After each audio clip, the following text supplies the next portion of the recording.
taking the kids.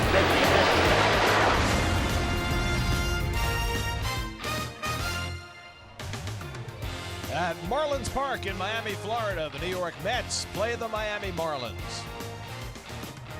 New York Mets baseball on SNY is brought to you by your Mercedes-Benz Tri-State dealers. Mercedes-Benz, the best or nothing. By Geico, over 75 years of savings and service.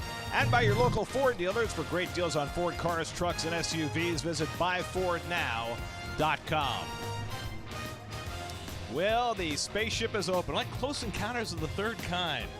It is warm, it's beautiful, the weather's perfect here in Miami. 85, just the right amount of humidity.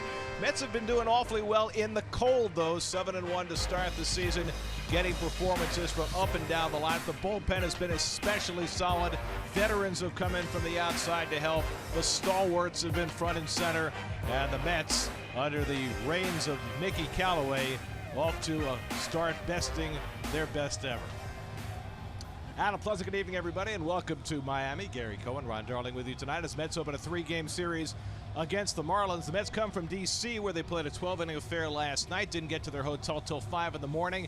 Mickey Callaway asked his veterans if they wanted to play tonight, and to a man they said, "We're having a good time. We want to be in there." You know, that really tells me something, because when you think about it, when a team comes in at 5:15, usually the veterans, at least one or two will sit out of the lineup. But what I've seen so far is the veterans are taking ownership of this ball club. On the left side, of course, Cespedes and Frazier. On the right side, Cabrera and Bruce. You like to see that because they're showing by example what the young players should do. The Marlins got themselves a win yesterday in Philadelphia, snapping a 4-game losing streak. But this is very much a rebuilding year here in Miami, as most of their familiar faces are now elsewhere. You know, Gary, they had 4 players start 150 games or more. D. Gordon and the outfield of Stanton, Yelich, and Ozuna.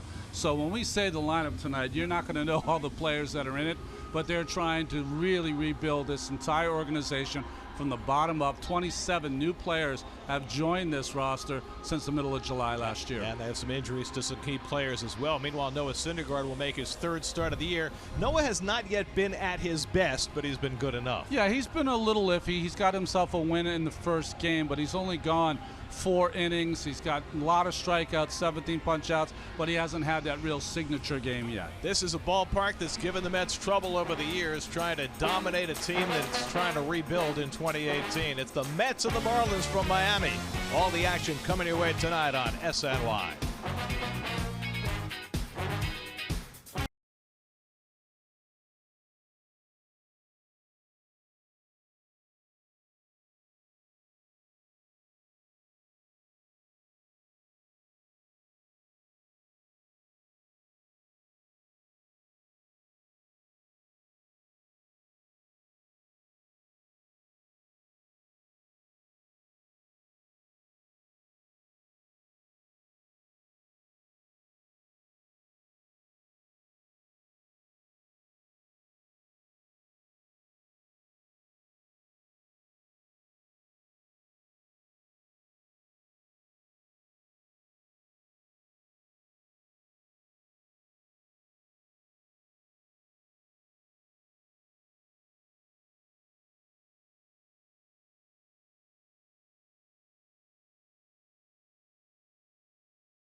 Audi dealers. Take a test drive today. Buy cash for life from the New York Lottery. You could win $1,000 a day for life. And by the NFL Experience, a live-action football attraction located in Times Square. Sunday, April 15th is a McDonald's Family Sunday at Citi Field. The Mets take on the Brewers at 1:10 p.m. The first 15,000 fans in attendance will receive a Mets youth baseball glove, left or right, your choice, courtesy of Coca-Cola. Plus, all kids 12 and under can run the bases postgame in the Mr. Met Dash. That'll make Keith very happy. Presented by Northwell Health. For tickets, visit Mets.com/Family Sundays. Look forward to a tweet about that subject. Let's take a look at the road ahead, presented by Buick. Keith is off for this series. Will be back with us over the weekend when the Mets come home to play the Brewers for 3 and the Nats for 3. Then the Mets have a long road trip to Atlanta, St. Louis, and San Diego, a 10-game excursion. I thought he always had to come here because of the Florida commitment. What's up with that? I would say that he's a little less committed than he used to be. He's got other pursuits, Twitter and the like. Things moving quickly here in the big town of Miami. First pitch is coming right up.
Geico starting lineup for the Mets, and as mentioned, other than the catchers, same starting lineup that the Mets ran out in D.C. last night when they beat the Nats in 12 innings.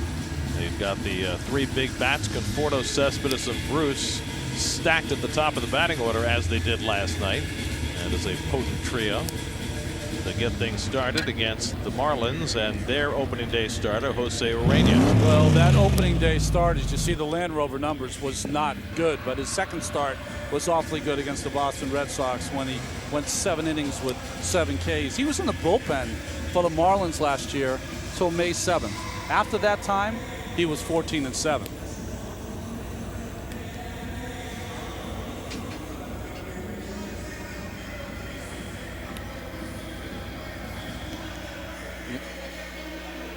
It's interesting, the defense for the Marlins. Going to be a lot of names you do not know. Starlin Castro, you'll know. Justin Bohr. Brian Anderson is a kid coming up. Rojas was more of a bench guy. Holiday played mostly with the Tigers in his career. And in the outfield, all new names. Dietrich, who was a bench player. Cameron Maben, his second time around for the Marlins over here in a trade. And Braxton Lee, great baseball name. Well, Don Mattingly has seen his team torn apart, and they'll try to put it back together over the next few years with some of the younger players that they acquired in the deals that dealt Stanton and Yelich and Ozuna and Gordon away.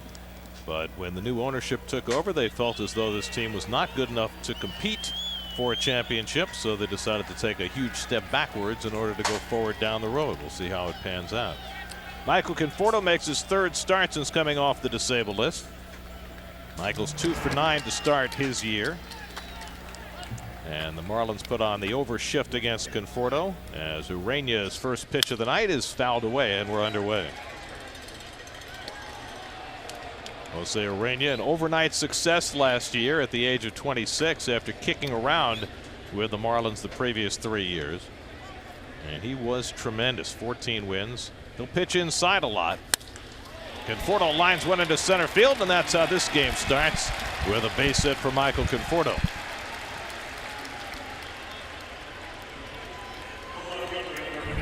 Well, you had a feeling, was Conforto going to have enough at-bats against Vargas and simulated games, but he looks right on time right now with a bullet to center field. So his third start, he has a hit in all 3. And the Mets have the leadoff man on for Cespedes, who delivered the game-winning hit in the 12th inning last night after a night full of offensive frustration. The Mets struck out 17 times last night, including 3 times by Cespedes.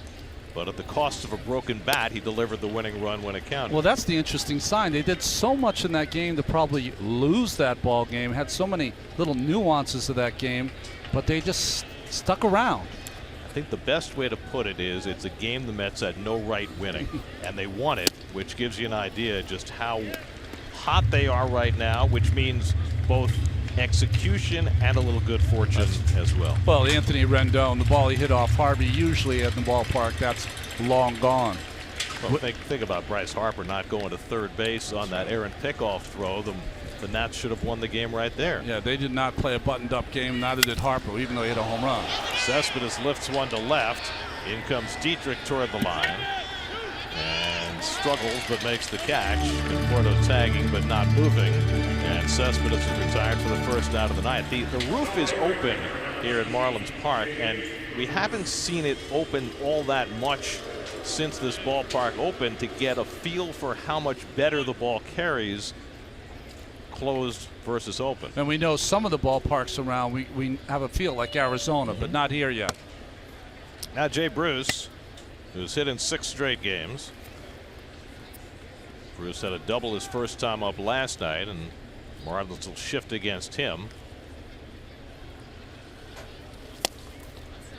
And Ureña misses away with a fastball for ball 1. The problem you have here is the strength of Ureña is that sinking fastball away from the left-handed hitters, so they can work the middle of the field against the shift. Well, and also you've got a situation like we saw last week at home with the Phillies, where the third baseman is playing far enough away from second that he can't be involved in a double play. So if a ball is hit to the shortstop playing on the right side, unless it's hit toward the bag, you can't turn 2. There you go. It's an odd thing about some of these shifts. They are designed to take away hits, but not necessarily designed to turn double play. Yeah, what I would do, if you're going to take the shortstop Rojas, instead of playing him at double play depth, move him deeper and behind the bag at second base. You'd be able to cover more ground and also complete the double play. Now Ureña behind 2-0. He'll walk some people. Last year, almost 3.5 walks per 9 innings. Bruce gets a high fastball and swings through it at 96, and it's 2-1. Todd Frazier hitting cleanup, waiting on deck. It was Ureña's last start against the Red Sox. Pitched really well in a no-decision game. The Red Sox wound up winning that game 4-2. Marlins had lost 4 in a row before they rebounded and won yesterday. Conforto runs. The throw to second right on the money, and Halladay guns down Conforto for the second out. The veteran catcher Brian Halladay with a perfect throw 2-6 on the caught stealing, 2 out. Well, there's only a couple of people in this Mets lineup, Rosario, Conforto, that's about it, that have enough speed to maybe take the extra base. Surprised this wasn't called a strike. Pretty good pitch right there from Urania, but a better strike from Holiday. That could have been a strike him out, throw him out, couldn't it?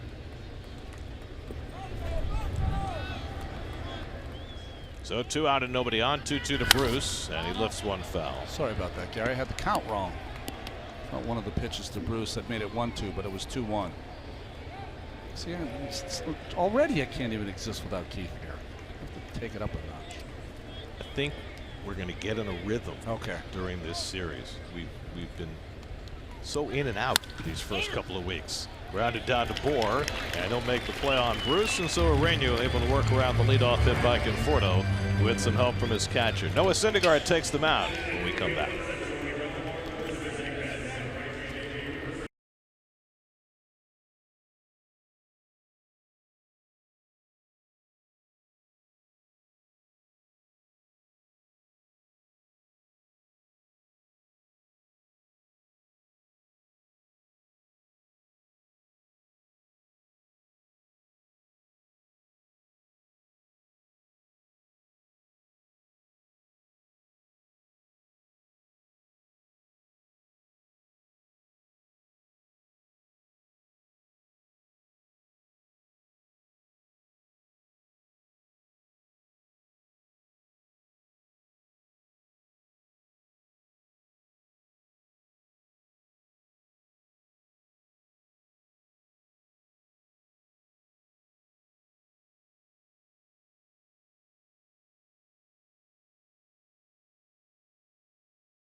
Starting lineup for the Marlins, they still have some people out of the lineup who will play key roles for them, like JT Realmuto and the shortstop JT Riddle, Martin Prado all out. But Brian Anderson's had a nice start to his season. Starlin Castro, a linchpin in the 3 spot, as the Marlins go up against Noah Syndergaard tonight. See his Toyota numbers so far on this season. 6 innings in his first start, 4 in his second. He's always pitched well against the Marlins. Derek Dietrich leads off against Syndergaard. Noah's problem in his last start against the Phillies was they fouled off so many of his pitches. He wound up throwing 92 in 4 innings as Dietrich fouls off the fastball 1-1. You know, Noah throws as hard as anyone in the game, but if I wonder if, because so many guys are 95 plus all around the league now, if 100 doesn't resonate as much as it did when people threw 92. Missing high with the changeup, and it's 2-1.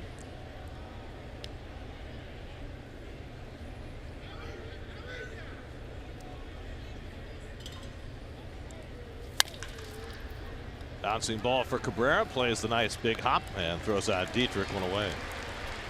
Here's the defense for the Mets, and we were talking about this before we started. Clevin Plawecki's in there. He and Darno have been trading off, but Cabrera and Frazier are in there. 9 games, 9 started, and also in the outfield. Same thing with Cespedes and Bruce. Well, as we mentioned in the open, Mickey Callaway asked most of his veterans whether they wanted the night off tonight with the long game last night and the late arrival, and to a man they all said no. And you can understand that. You're only 8 games into the season. Nobody's really that tired, and when you're winning, nobody really wants to beg out of the lineup anyway. That's right. They had Friday off, Saturday, Sunday night. They will have Thursday off after the series is done. Miguel Rojas sitting second in the order. 3 for 4 in his career against Syndergaard, but chases that slider out of the strike zone, and it's 1-1.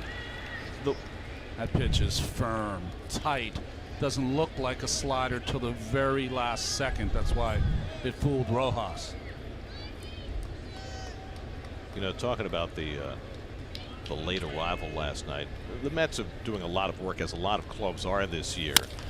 As that bouncer's hit to Rosario, another nice easy hop, and quickly there are 2 out. The Mets are doing a lot of work in terms of studying their players' diet and their sleep patterns to use that to inform them about how much rest players need, how hard they should be pushed.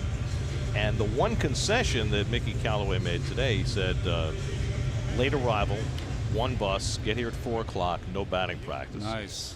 Which, you know, not everybody followed to the letter of the law, but I mean, he didn't go so far as to lock the clubhouse and keep them out, which we know at least one manager has been known to do. Joe Madden does that. He calls it American Legion Week. Keeps everyone out of the clubhouse till after 5. Here's Starlin Castro with 2 out. Now those last 2 ground balls, very interesting. This field never used to play so bouncy. I wonder if they've changed the front of the plate. Both of those balls are like they're on AstroTurf. You know, the one thing I noticed with Syndergaard, watching him, we didn't do the game on Wednesday, it was the Facebook game, but watching him closely was the number of 2-seam fastballs that he threw. And I wonder whether, you know, the movement that he's getting on that pitch is also creating more balls pounded into the ground like that. Well, curveball for a strike, 1-2 to If Castro. you can remember, 2 seasons ago, he came out of the chute throwing a lot of 2-seam fastballs and then chucked it after a while and went to the 4-seam rider. It'll be interesting to see if he follows that same game plan this year.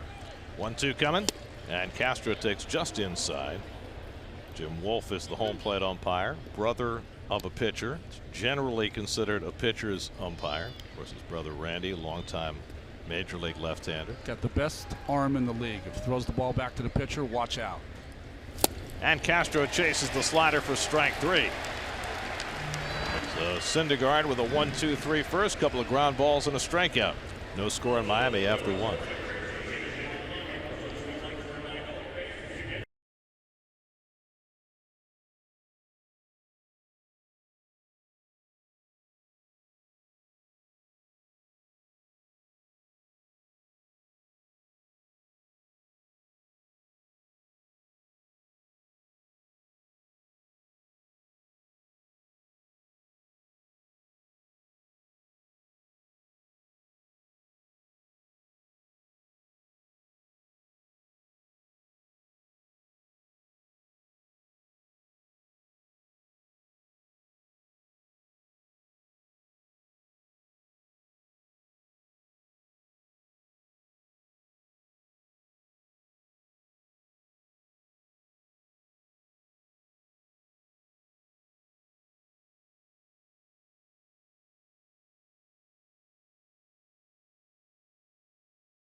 Score. Todd Frazier leads off against Jose Urena. Todd was on base 3 times last night and had an entertaining defensive game. He takes inside ball 1. He had that play where Trey Turner hit a ground ball to him with runners at first and second, and I guess his first reaction was to think about going for a double play, realized that there's no way you're going to double up Trey Turner, and he kind of, I don't even know how to describe it. He took a step towards second base, didn't do anything, then whipped around, and somehow Bryce Harper was there for him to tag out. Right. Or it could have been an embarrassing play for him. It was like he was halfway between both plays, going to second or to first. Ended up with option C. One of several curious base running plays for Harper last night. And there's ball 4, and Frazier's on with a leadoff walk. So the Mets have the leadoff man on for the second straight inning. This was a part of the game plan that Todd Frazier did not have when he first came up with the Reds. He did not walk. He was a guy who was more apt to chase balls out of the strike zone, but the chase rate has gone down. The walk rate has gone up. Last year, by far the best walk rate of Todd's career, even as his batting average lagged. So he's aboard for Asdrubal Cabrera, who hit his first home run of the year last night. Cabrera's hit in 7 straight games. He's up to .333 on the year. And he attacks Urania, 0-1. Well, it was definitely a veteran sneak attack on that home run, the grand slam. Roark had walked 3 straight hitters that he'd been ahead of, and then tried to make sure he got a strike in, and he jumped all over it.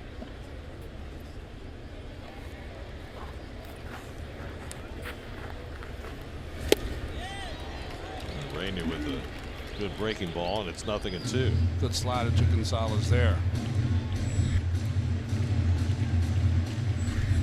Marlins flipped their infield with 2 strikes. Move Anderson over to the right side between first and second. And put the shortstop Rojas over on the left side.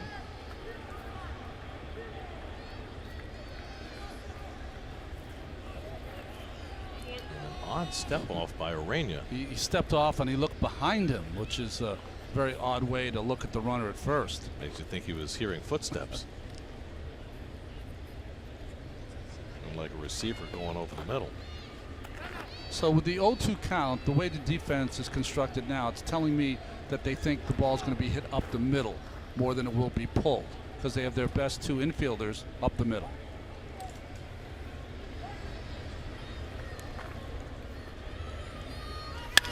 Smacked up the middle, and indeed, but too hard for it to benefit the Marlins.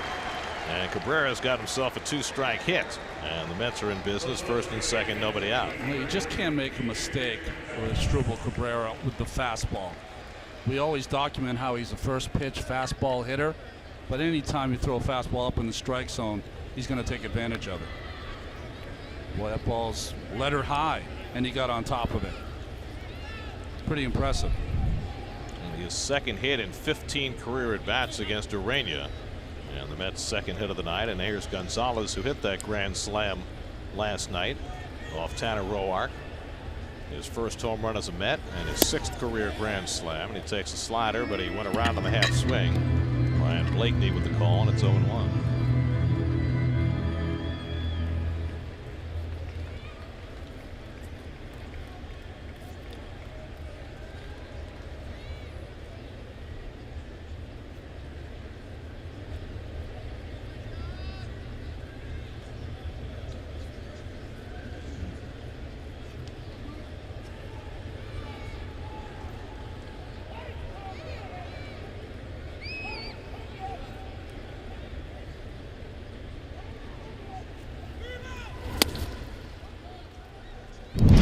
Well, it was one hitter premature in my analysis, but it was Gonzalez last night after the 3 walks that jumped on that first pitch fastball for Tanner Roark. That is veteran hitting right there, but you still have to be able to deliver the bat to the ball and hit it out of the park. Pick off try, and Frazier gets back. Well, you know, it's the concession that an older hitter makes, right?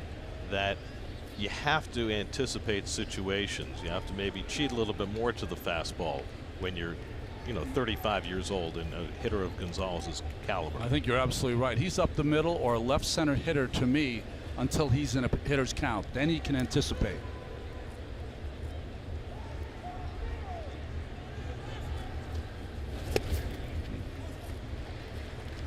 Well, the Mets picked up Adrian Gonzalez for nothing. The Braves are paying him his large salary as Marlins will have their first mound meeting. 5 to go. Well, what's interesting about Urania is that glove side, the ability to throw into lefties is not his strength. If he establishes that, that's when he has his special games. He has so much run to his fastball. But you're talking about Gonzalez being paid by the Braves. Well, it's the chance for this to be an incredible bargain for a hitter who has the credentials that an Adrian Gonzalez brings to the table. And whether he can reclaim that or not remains to be seen. But you saw last night what he's capable of. And Urania sails one outside, and now he's put himself in a big hole, down 3-1 to Gonzalez. Adrian Gonzalez arrived with the Mets with over 2,000 hits and over 300 home runs. Only 6 players in Mets history have ever arrived with those kinds of credentials. Talking about Willie Mays, Gary Sheffield, Eddie Murray, Yogi Berra, Moises Alou. They cut it a fastball 3-2, and now Gonzalez. Did you see that cut he took right there? That wasn't a controlled hitter's cut. That was trying to go deep because it was 3-1, and he knew he was going to get a fastball. And unlike the one from Roark last night, this one had a little run to the outside.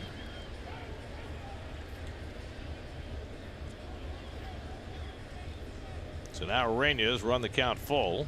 Kevin Plawecki standing on deck. And Gonzalez cracked that one down the right field line. That's going to land for a base hit, and that'll bring in the game's first run. Frazier scores. Cabrera goes to third. Adrian Gonzalez with an RBI single, and the Mets jump in front 1-0. 4 RBIs last night, 1 tonight. Well, the 3-1 pitch was more down the middle, running away. This ball was supposed to be away, but it darted back in. So looking for a fastball, trying to be quick. He got jammed a little, if you heard it on our broadcast here, and that kept it fair. Similar location of the pitch he had at the ballpark last night, just different kind of movement. So the Mets have a run home, still nobody out. Now Kevin Plawecki. Last start was Thursday. Travis d'Arnaud started the last 2 games in Washington. And the slider from Urania not tempting. 1-0. It is not a large crowd here in Miami, and a pretty significant percentage of it is Mets fans.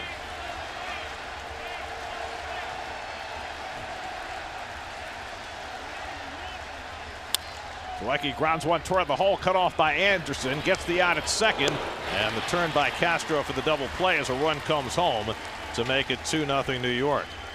5-4-3 double play. Cabrera scores. No RBI for Plawecki, and the Mets have played it a pair in the second inning. It's hard to believe that the Marlins would almost trade that double play for just the 1 run scored. So 2 out and nobody on, and now Syndergaard looking for his first hit of the season. That was 0 for 3 to start the year. So the leadoff walk to Frazier. Cabrera and Gonzalez follow with base hits.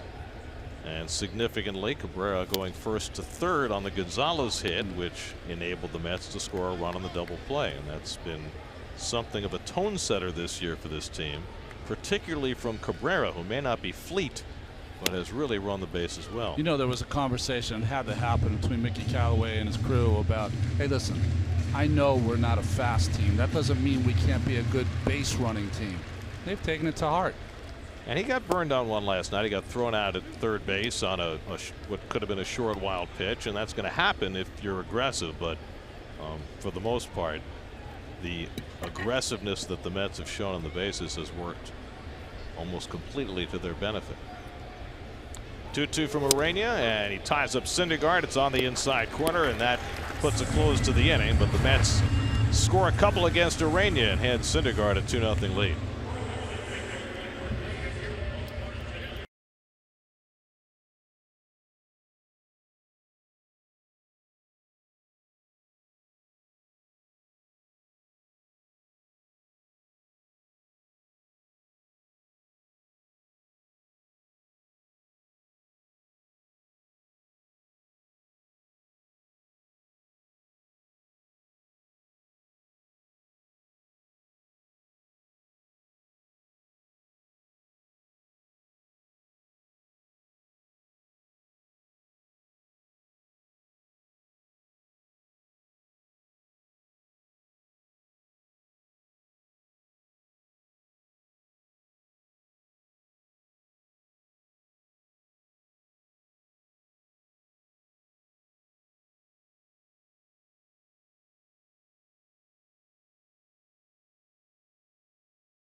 Noah Syndergaard's take to a 2-0 lead. A little late getting back to the mound after taking the turn at bat that ended the last half inning.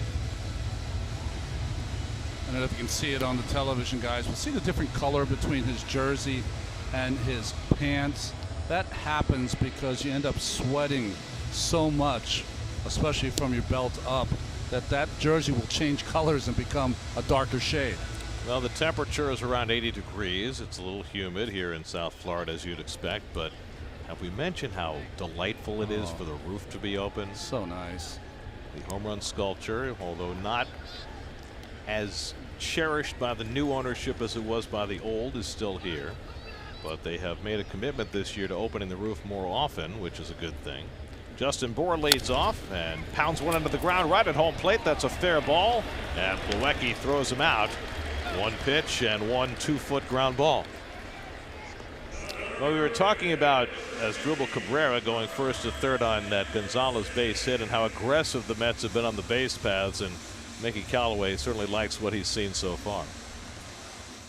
It's easy to get, relaxed and lackadaisical out on the base paths because you're sitting there pitch after pitch.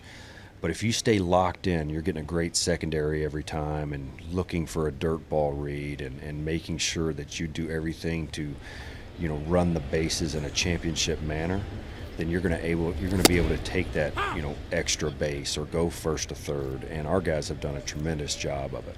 Everybody seemed to buy into that pretty early on in spring training, but is it important to have the type of success with it that you've had this first week so that guys kind of recognize and have this base for what this can do and how this can change the dynamic of a game? It really is, and I think that the whole team feeds off of it. It's almost like you get a dirt ball read and a guy goes to second. It's the most exciting thing, maybe other than a grand slam, that you see the whole game. Everybody's like, yeah, way to go. So, it's more of a culture thing.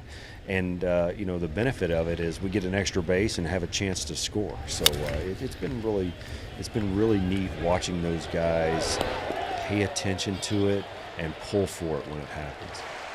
Really pretty play by Todd Frazier, barehanding and throwing out Brian Anderson for the second out. I didn't realize Anderson had that good a speed. That's the only way Frazier could have made that play on the run with the bare hand. He's played an awfully good third base so far, hasn't he? And that ball's hit a lot harder than you usually would barehand a ball, but he must have known it coming in. Well, Ronnie, I have learned something. We try to learn something every day. A piece of terminology that I had never heard before in the game, uttered twice during that segment by Mickey Callaway, the dirt ball read. Yeah, I've heard about a ball in the dirt to be alive, but not a dirt ball read. Where I come from, that's like a slovenly person that your parents didn't want you to hang out with. Get a good dirt ball read on that dude.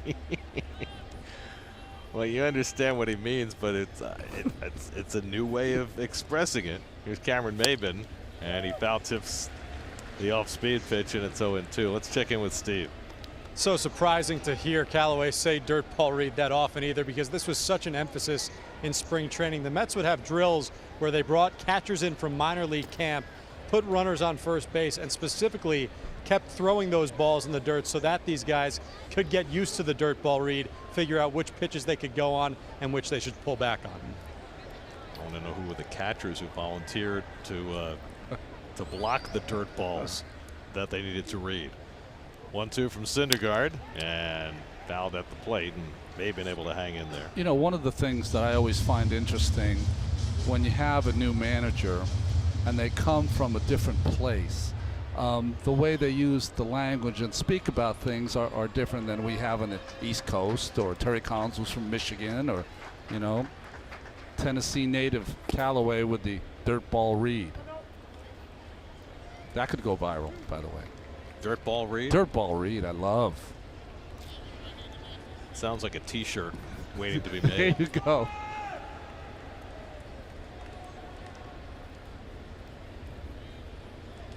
Two coming to Maybin, and he foul tips it for strike 3. Another dastardly slider from Syndergaard for his second strikeout of the night. 6 up and 6 down for Noah, and a 2-0 Met lead after 2.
Verizon trivia question. Giancarlo Stanton traded from the Marlins after his huge season last year. Only the second ever to hit 50 home runs and then be traded after the season.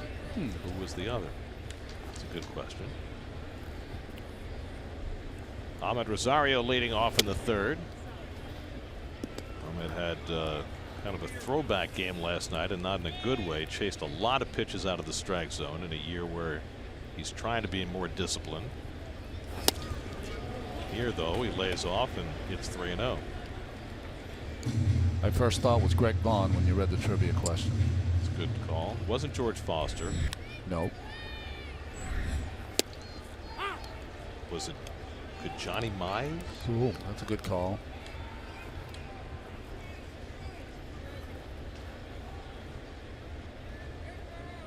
Three-one coming, and the slider in for a strike. See, 3-2. that's the pitch where he can't assume that Urania is going to walk him because he's a little wild so far. That's a good pitch to hit. Middle plate in. And he drives this one out to center field, chasing Maben back to the warning track, and it's off the fence and in play. Rosario to second, and he'll pull in there with a double. Didn't miss a home run by much to dead central. 3/4 of the way up on the wall. He's got his first double of the year. Well, Better than a walk. yeah, it didn't matter what he did on the 3-1 pitch because he got the same exact pitch on 3-2. Middle of the plate in, and he jumped all over it. And every once in a while, he shows you not only how fast he is, how strong he is, how talented he is. Well, the Phillies, got burned on that triple that he hit over the right fielder's head. I think the teams are going to have to go to school on Rosario and realize that he's got some pretty good pop to all corners of the ballpark. So the Mets have the leadoff man on for the third straight inning. Here's Conforto, who had a base hit to lead off the game. Michael 3 for 10 to start the year.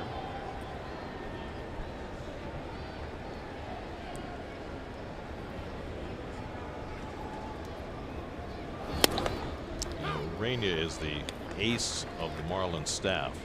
They had pitching issues last year. They've got bigger pitching issues this year. The guy who was supposed to be their number 2 starter, Dan Straley, developed some shoulder problems late in the spring, and he's yet to pitch. And from there, they are just trying to patch together their rotation, and the results have not been very good so far. They haven't been very good, and in 9 games, their bullpen's thrown over 50 innings.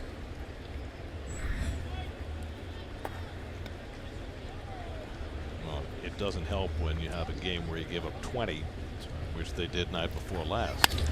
And Conforto pops one up into shallow left, and Dietrich measures it.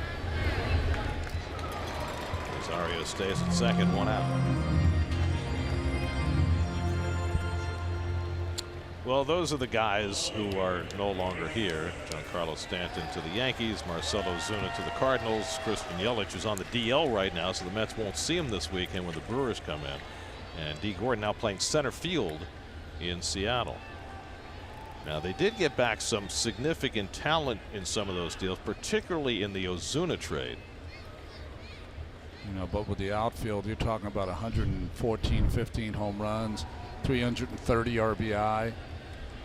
Well, think of it this way, just in terms of replacing those players. Each one of the 4 of them played in 150 or more games last year. No team in Major League history has ever lost 4 players from one season to the next who all played 150 games. Never happened before, even in the previous purges that the Marlins had. I mean, remember after they won it all in 1997, they got rid of everybody prior to the 98 season. I'm telling you, if this happened when I was a kid and Charlie Finley tried to do it, they might not let it happen, Well, the way Bowie Kuhn blocked those deals was because there was cash involved. Here was expensive older players for what they hope will be younger players to restock them for a time when they're ready to win. 2-1 to Cespedes. Again, the big prospects that they got were in the Ozuna trade. Sandy Alcantara is a hard-throwing pitcher who's supposed to be their best prospect, and we saw Magneuris Sierra last year with the Cardinals. He looks like he could be the real deal. in center field. And then Yelich trade. Lewis Brinson has been starting almost every day in the outfield. Getting the day off today because he's been struggling. But if they have Sierra and Brinson playing every day in the outfield, they'll certainly have a lot of speed out there. You know, how much those guys are going to hit in the big leagues remains to be seen. You know, they got obviously an established major league player in Starlin Castro in the Stanton deal, but that was more about salary relief than it was about the talent they brought back. Well, what was supposed to be a soft cap luxury tax ended up being a hard cap by the Yankees and Dodgers and other teams that traditionally spend a lot of money. Cespedes fly to left his first time up. 3 infielders on the left side against him. And he goes down swinging for the second out.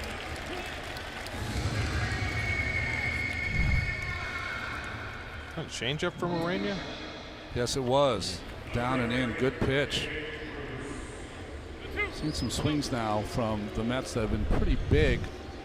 Remember, they kept here late. They didn't take any batting practice today. Well, it was interesting. I was talking to Pat Rossler, the Mets hitting coach, today, and he was talking about the game last night.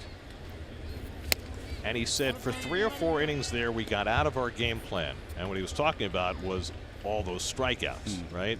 Mets struck out 17 times, including at one point, it was 5 batters in a row. But they were able to, get it together and scratch out that run in the 12th. Mets have been at their best this year in the games that I've enjoyed watching when they kept the line moving. They have a home run here or there, but they put together a couple of hits, a walk, some good base running. Well, they've done that already tonight to score their 2 runs. Rosario at second with 2 out, and Bruce fouls one into the ground.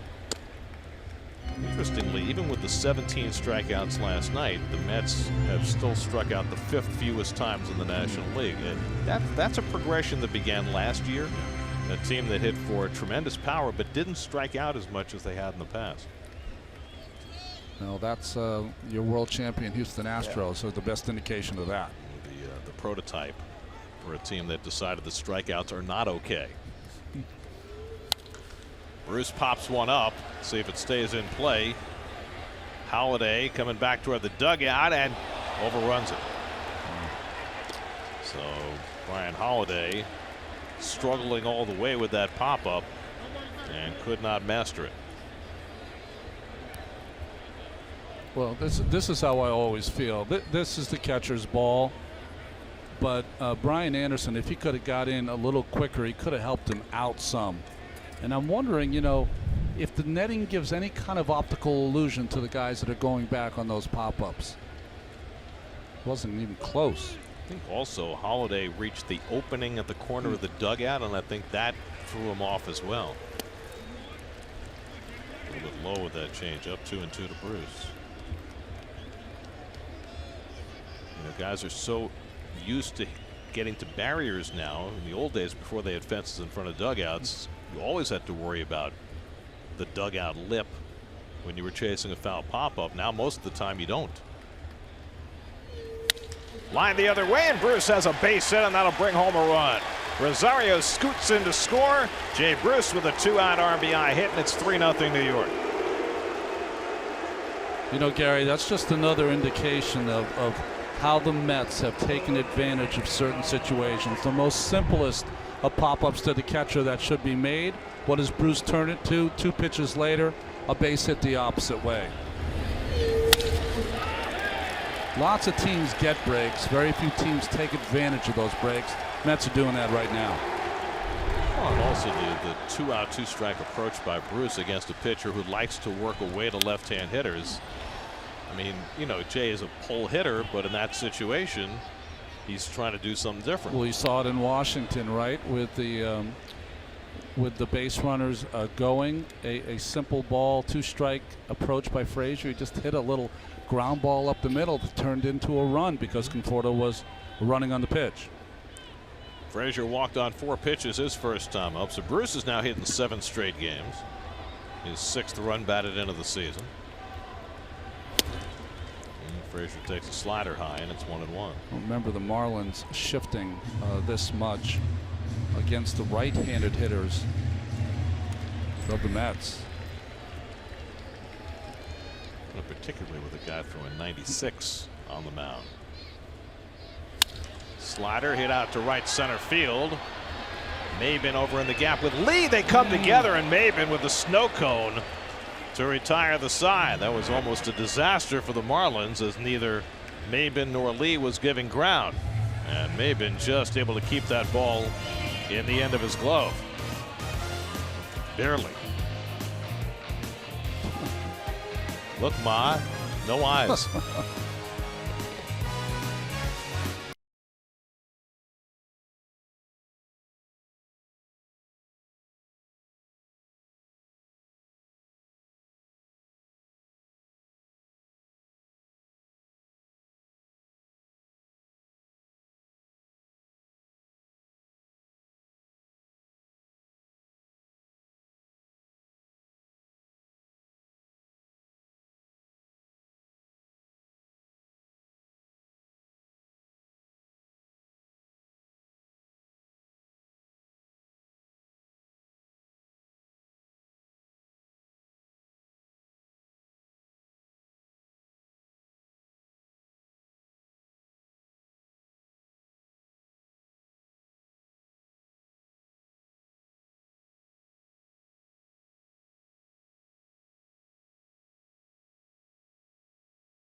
Weather. It means South Beach. Beautiful old cars in front of these restaurants, valet parking. Can't go into the rest. Braxton Lee leads off for the Marlins in the home third. 3-0 New York. Lee 2 for 9 to start the year. He was acquired last summer when the Marlins traded Adeiny Echeverria to Tampa Bay. They got Lee back in that deal. He was the Southern League batting champ last year. Hit .309 in Double-A. Syndergaard's slider misses inside. 1-1. Syndergaard 6 up and 6 down to start the night with 4 ground balls and 2 strikeouts. Little looper into shallow left, and Lee has the first Marlins hit. Tracked down by Cespedes. Lee's got great speed. The throw to second, and Lee is out. Cespedes on the money to Cabrera. Lee has terrific speed, but not enough. And cut down, trying to stretch a single into a double. Well, the ball is to the left of Cespedes, but he charged it, threw on the run off balance, and another strike to second base. Good tag by Cabrera. I mean, just as a young player, you got to know this is Cespedes.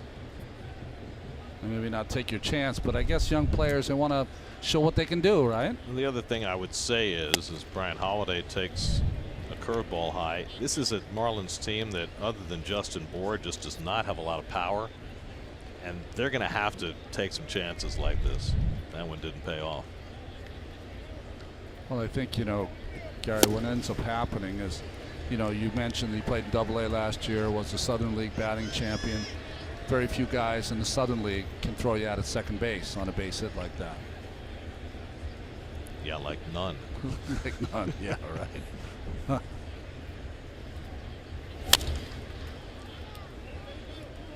1-2 to Holiday, whose failure to catch a foul pop-up cost the Marlins a run in the last half inning. If you're listening to the bat at home, folks, you're hearing a lot of two-seam fastballs boring in on the right-handers, and it's almost like the only place they can hit the ball is into the dirt or ground.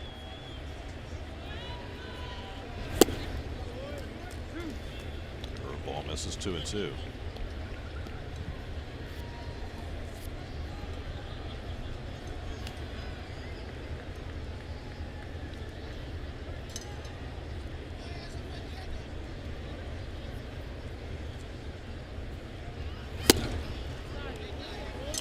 But you know, Gary, it's a simple young person mistake. I mean, the score is 3-0. You can't take a chance on getting thrown at second base, even if you don't have a lot of power in the lineup. Rainier, the pitcher, waiting on deck. 3-2 from Syndergaard. And Holiday cracks one to center, and comes Conforto. And there are 2 out.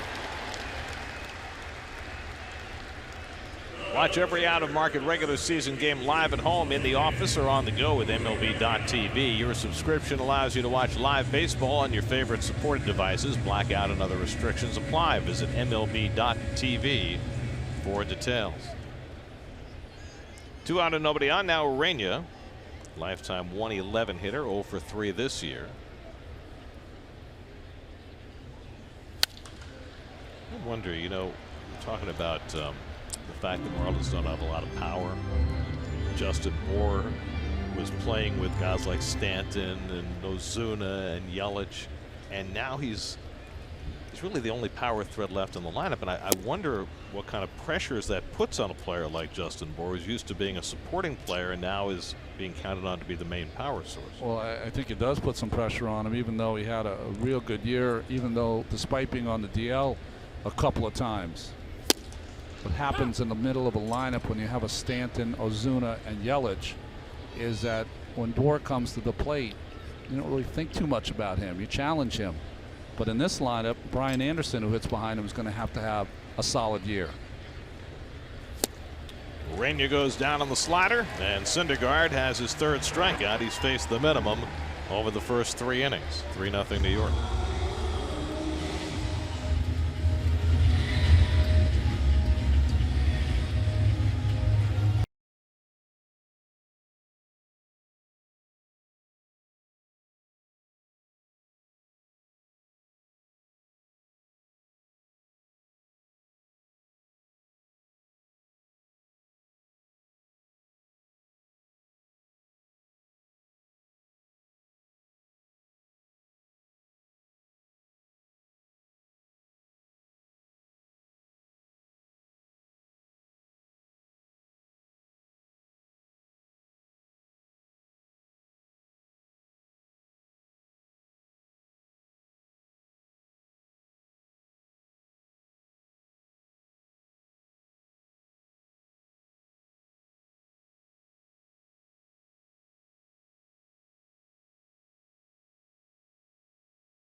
Some very sentimental sound.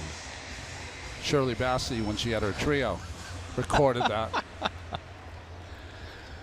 Well, it certainly is a different look to this Marlins team as their stars have scattered to the 4 wins. As Dribble Cabrera leads off for the Mets in the 4th. He drove home, or he singled and scored a run in the 2nd inning. Cabrera, Gonzalez, and Plawecki for the Mets against Ureña, who's given up 3 runs and 5 hits over the first 3 innings. And as Dribble skips out of the way, ball 1.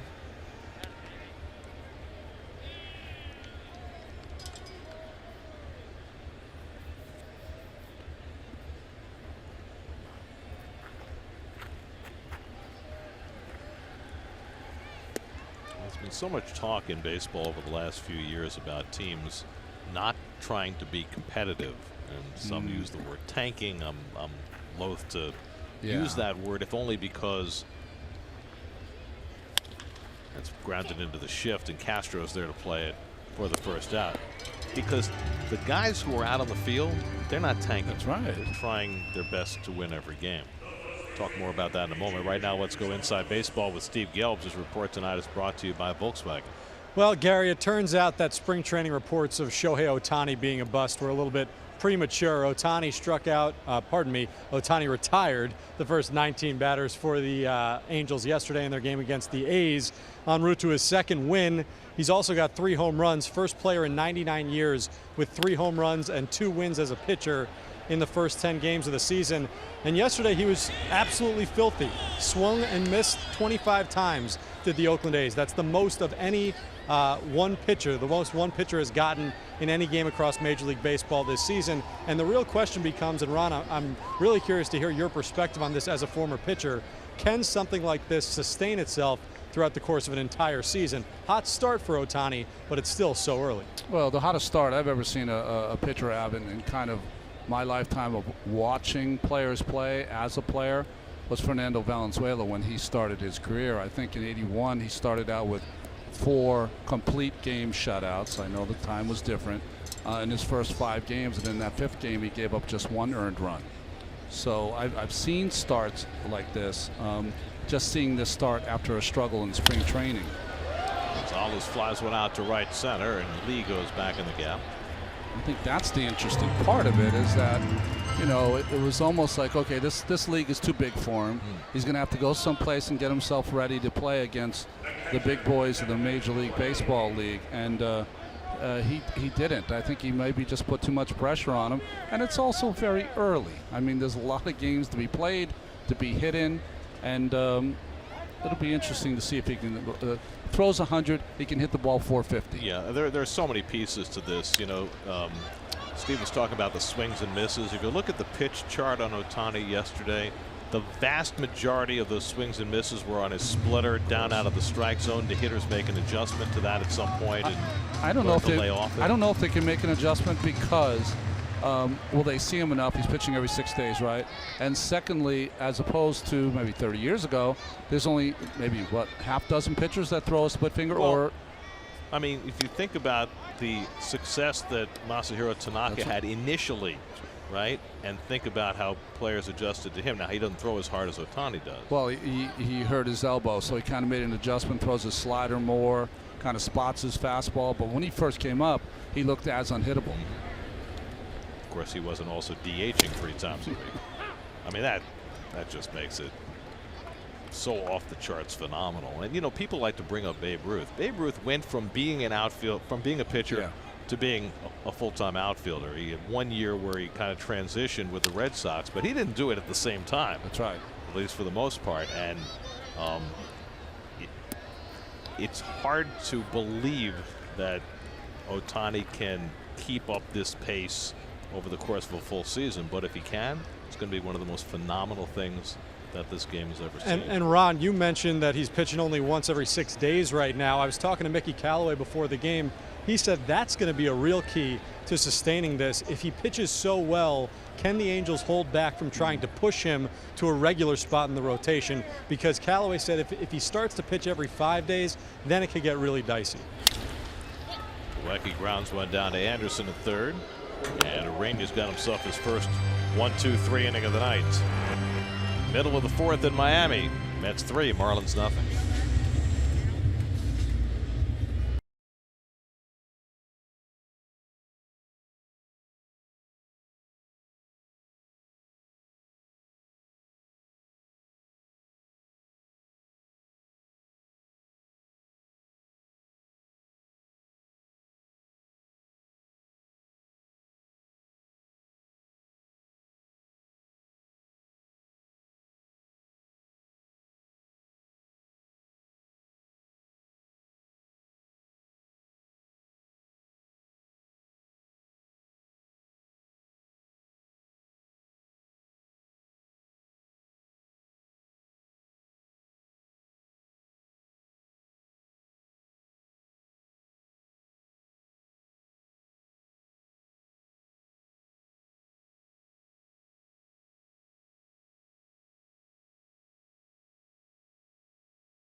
Well, we've seen a couple of outfield assists the last few days, and you know, we use cliches sometimes about the way players should do certain things, and I think this is instructive. Well, go ahead, Ron. Well, it is instructive because on the Lagares play on Saturday, he had to stop a little bit, but his momentum at least is coming forward.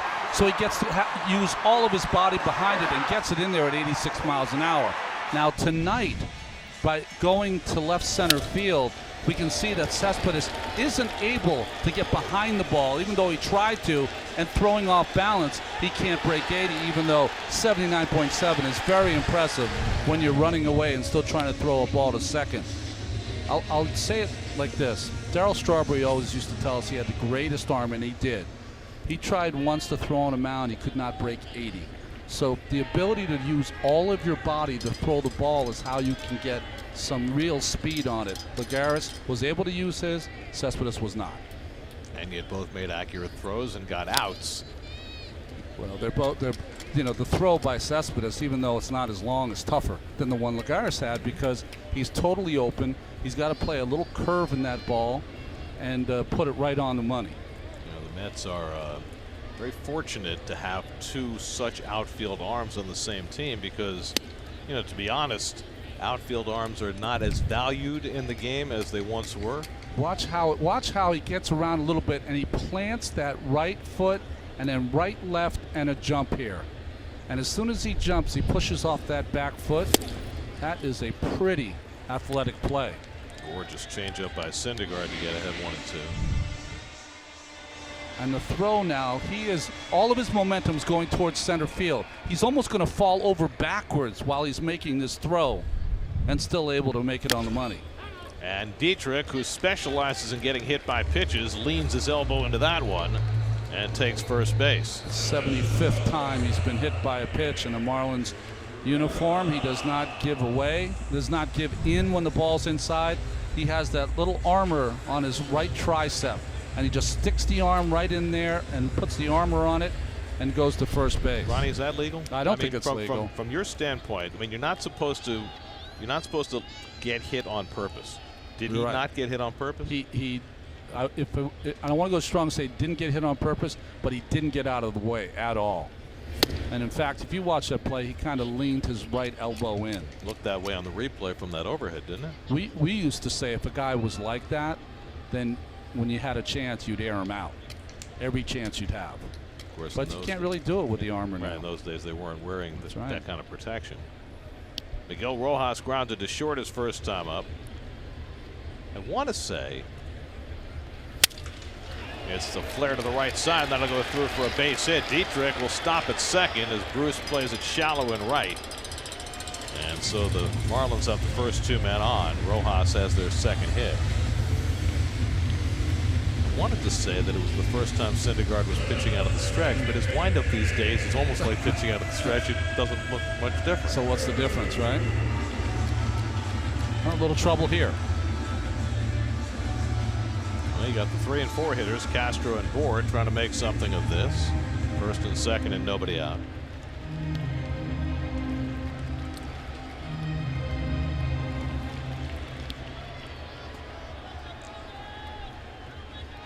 Starlin Castro struck out his first time up. 4-time All-Star. Hit 300 last year for the Yankees. Had a couple of stints on the disabled list with hamstring problems.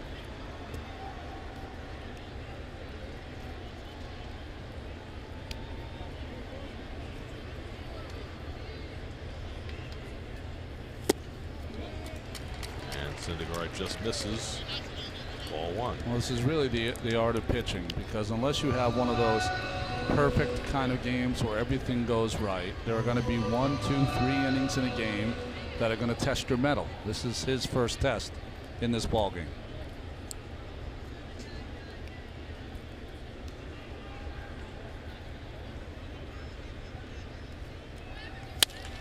Toward the hole, Rosario going to go to second with it. The turn in time for the double play. Beautifully done. I thought at first that Rosario's best play was to go to third, but he felt he had a chance to turn two, and off a nice turn by Cabrera, he did. I mean, everybody did their part here. Rosario getting to the ball quickly, getting rid of the ball quickly, and when it was on the money, it made it easy for Cabrera to put more mustard on it than you're used to seeing. I mean, watch Cabrera really wind up and put something on that throw. Ronnie, why is Miguel Rojas going into second base head first on a double play situation? You know, Keith has already talked about the sliding in Major League Baseball. It just makes no sense. You have to be going in feet first, trying to upset the second baseman just a little bit. I mean, you can't go out of the way the way you used to. You can't overslide the way you used to, but at least you can go in feet first to make it a little more complicated for that second baseman. If I were in today's game, what I would slide for is I would slide for one of the feet of the second baseman. I just want to get in to try to move his foot just a little bit and make that throw a little off. 2 out and a runner at third. Justin Bohr grounds one down to first. Gonzalez with a nice pick. Hits Syndergaard. Side retired. Noah faces his first test. Takes him 4 pitches to get out of trouble. Double play ball. And then the 3-1 put out. Gonzalez showing off that Gold Glove. 3-0 Mets after 4.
Get you in the mood for a little dancing. Are you a dancing man? Can No, you dance? Can't dance. Yeah, me either. Doesn't mean I don't think in those terms. Yeah. Noah Syndergaard leads off in the 5th inning against Jose Urena. Syndergaard struck out looking his first time up. Rosario and Conforto to follow in the 5th. Let's check in with Steve Gelb. Steve? Guys, it was interesting listening to Ruben Amaro Jr. at the end of that 4th inning. Some great defensive work by the Mets, and he walked up and down the dugout just shouting, "That's championship baseball, boys, championship baseball." And that's the type of language early on this season that the Mets coaching staff is using. It's subtle, championship baseball versus good baseball, strong baseball, but they're using it. Well, amidst all the other issues the Mets had to deal with last year, infield defense was a huge problem. And this year, it's clearly not a problem. Yeah, and you know, the speed of Rosario helps at shortstop, but the rest of the defense, like the play by Gonzalez, it's about being sure-handed and making the plays that you're supposed to make. Syndergaard goes around for strike 3. Third strikeout for Urena. Second time he's gotten Noah. Well, I mean, think about it. Last year the Mets began the year with Jose Reyes out of position at third base.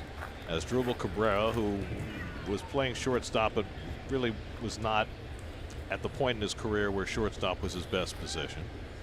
They had a compromised Neil Walker playing second base coming off back surgery, and they had Lucas Duda playing first base. So you can make the argument that they have upgraded their defense at all 4 positions. You got a former Gold Glover at first. You got Cabrera, who's better suited to playing second, having moved over. Rosario, who's, you know, top shelf at short, and Frazier, who is, you know, above average, very solid at third. I didn't even remember that. I mean, that's pretty amazing stuff, because all of them had some reasons. Reyes out of position. I think, you know, Cabrera also was compromised by some injuries. Well, all of them. I mean, yeah. Walker and Duda were both coming off back surgery last year. 2-1 to Rosario, who banged one off the center field fence for a double and scored a run in the third. And he takes a slider inside, 3-1. So second time he's gotten up in the count against Urania. Michael Conforto on deck.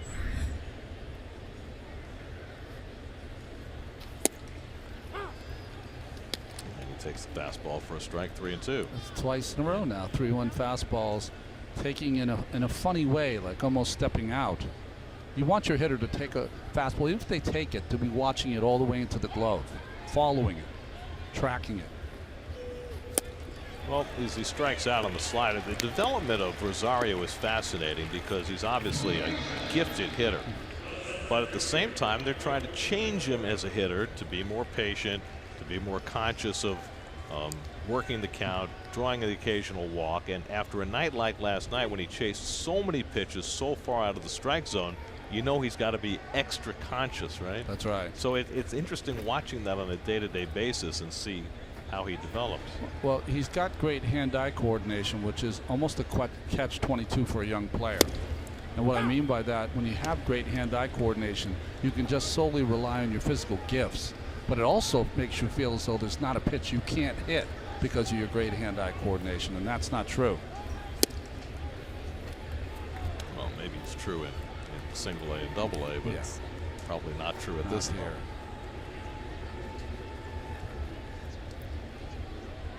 Conforto has singled and flied out, 1 for 2 tonight. And he fouls back the fastball. Get all the reactions, comments, and opinions from tonight's game on Mets Blog, presented by Citi.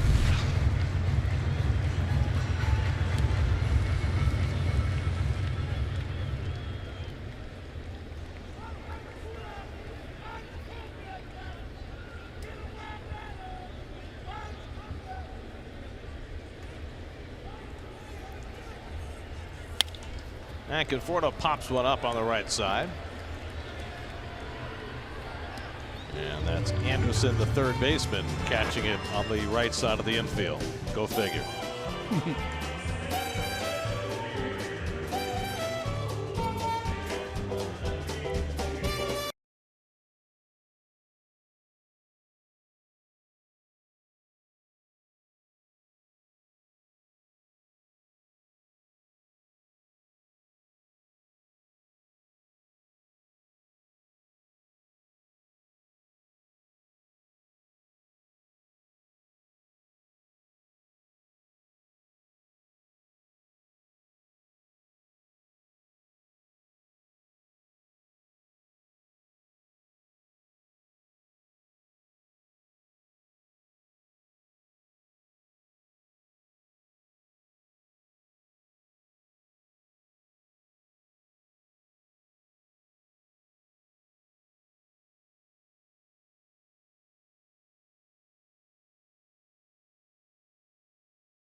hardest fastball, the hardest slider, the hardest changeup in the entire game. Well, he's also been twice as efficient tonight. 46 pitches through 4 innings after 92 in his 4-inning stint against the Phillies. And a first pitch curveball in for a strike to Brian Anderson as we start the bottom of the 5th. I keep hearing the same thing from Dave Island and Mickey Callaway. It's aggressive in the strike zone because his pitchers have so much talent that they really don't have to spend a lot of time pitching out of the strike zone. You know, start it on the strike zone, bend it out if you're heading the count. I like that credo that they're trying to go with. Anderson chases 1-2. Well, it's going to come to fruition this week. The Fireball 5 will actually pitch in turn, with the announcement yesterday that Zach Wheeler will make the start on Wednesday. It is truly a phenomenon, and not necessarily a good one, that Syndergaard, DeGrom, Harvey, Matz, and Wheeler have never pitched consecutively in the Mets rotation, but it will happen this week. Rosario on the charge, and it goes under his glove, and Anderson's going to take second.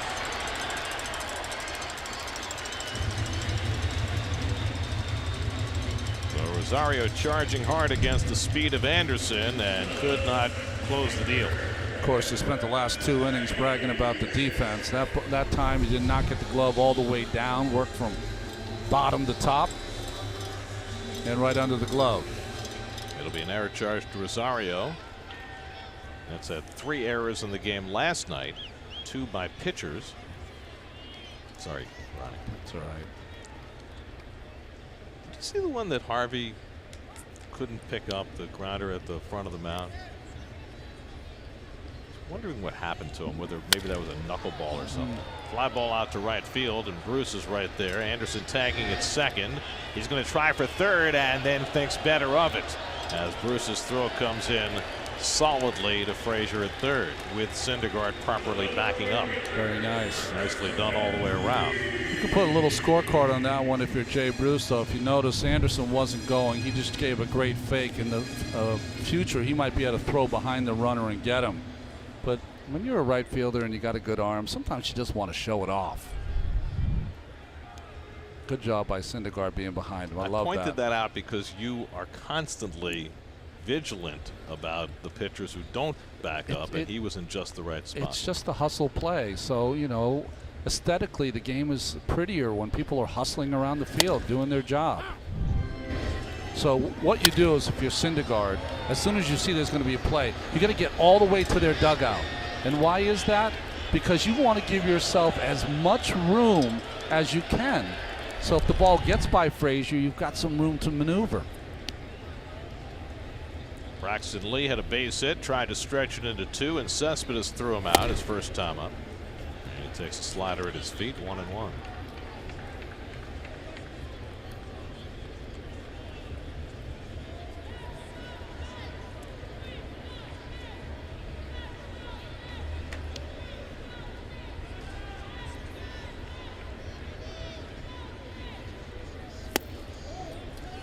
Changeup misses, 2-1. City probables for the remainder of the series. Jacob deGrom goes for his 3rd win tomorrow night against the lefty former Yankee Caleb Smith, and then Zach Wheeler up from Vegas to make the start Wednesday night against Harleen Garcia, another lefty who will make his first major league start. It's like a quilt of starting pitching they're putting together here. And trying to figure it out. Top foul. I mean, at some point they're going to get Dan Straley back. They may even get Wei Yin Chen back at some point after all the elbow problems he's had. Junichi Tozawa, first man up in the Marlins bullpen as they work down toward the bottom of the batting order. Rainey has thrown 81 pitches through 5. His spot 2 batters away.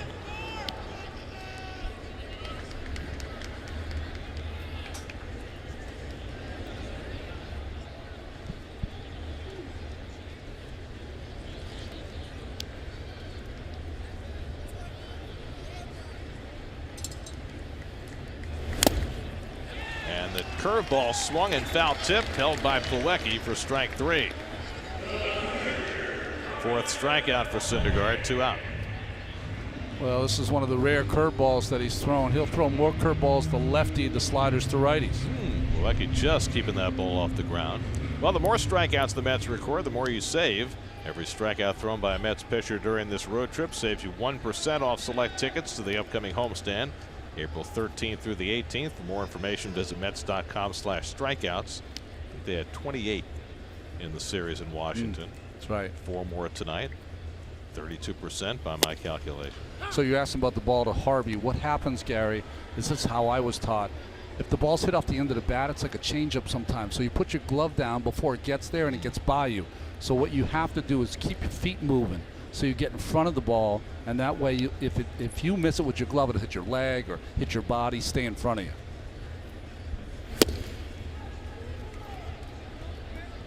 So I think for almost every pitcher, you want to stop your feet from moving. You just want to reach and go grab it instead of try to be like a shortstop or second baseman, shuffle your feet over to in front of the ball.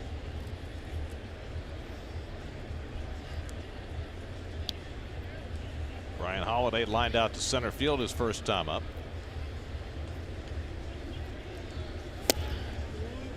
There's another curveball from Syndergaard. That one misses. 2-1. For the moment, Jose Urena is out on deck.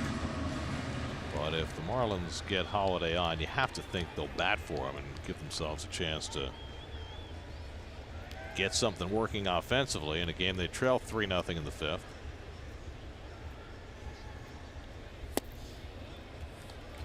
And now Syndergaard behind in the count for a rare time tonight. It's only his second 3-ball count of the game, and both have gone against the number 8 hitter Holiday. They switched bullpens here on me? Yes. I think they have.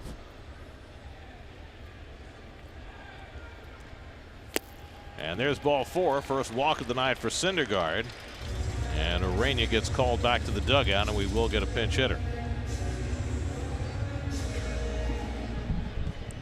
So with the tying run coming to bat, Don Mattingly will send up the only available left-handed bat on his bench, the switch-hitting Tomas Telis. Well, it's the right move by Don. You know, when you have a team that's challenged offensively, you got to go when you have a chance. Try to put yourself back into the game. Only problem is you're putting your bullpen in more harm's way because now they got to account for at least 4 innings tonight. And of course, you're doing it on the night when your best starter is on the mound, so you get fewer innings out of him, which puts more pressure on the rest of the rotation going forward. It's not an easy call, but it's the right call. No, absolutely.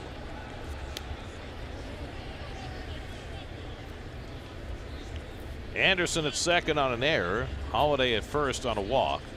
And Telis is the pinch hitter. And Syndergaard misses low and in at 98. Saw Telis a little bit last year. Had a couple of big hits against the Mets. Had a .240 and 104 at bats for the Marlins last season. He was a catcher by trade, but has played some first base as well.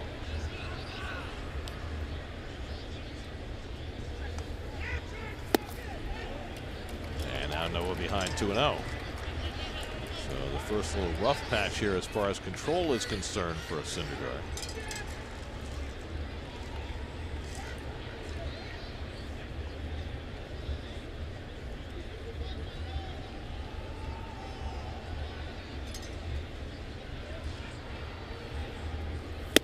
And now 3-0.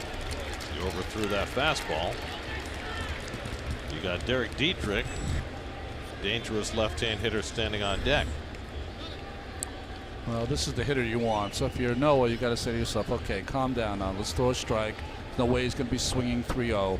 Just get one down the middle, and then we'll make him hit a quality pitch and put the ball in play. And there is that strike, a borderline one, 3-1. You got to think this is a guy who's cold off the bench, not like Dietrich, who's been in the game. You got to challenge a guy like this.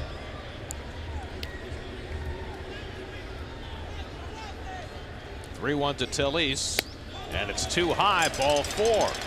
So Syndergaard walks the 8-hitter, and then he walks the pinch hitter. Dave Island will go out to the mound before Noah faces Derek Dietrich with the bases loaded. This is somewhat reminiscent of Jacob deGrom's game against Washington last week when he walked Rendon and Harper back-to-back on 8 pitches, but it's different. You're facing the 8 and 9 hitter. You know, the only factor, Gary, I can put in this to see him lose it so quickly within this inning is that this is the first time that Mets players, pitchers have been in the warm weather in a couple of weeks now, and you know, the shape you're in when you pitch in the cold is a little different when you're pitching on a humid night like tonight, and sometimes it wears you out. You got to fight through it. Look at it from this perspective. Before those last 2 batters in 6 career games against the Marlins, including tonight, Syndergaard had struck out 46 and walked 2. Well, now he's walked the last 2 hitters. And he faces Dietrich with the bases loaded. Dietrich hit by pitches last time up. 0 for 1 on the night. And goes after the first pitch fastball and fouls it off. He had Adrian Gonzalez's mindset. 2 walks. I'm going to swing at a first pitch fastball. Right. Well, Tanner Roark did not have that weapon of 98.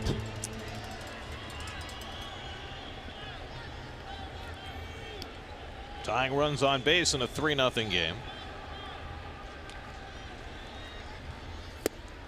And Dietrich lays off the slider, and it's 1-1.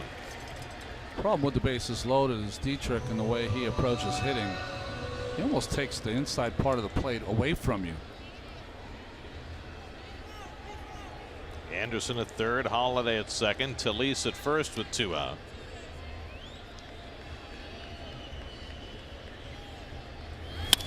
And he flares one to left. Cespedes coming on. He'll have to play it on a hop base hit. Anderson scores. Everybody else moves up a base. The throw is wide, but Plawecki tracks it down. Derek Dietrich drives in the Marlins' first run to cut the Mets' lead to 3-1.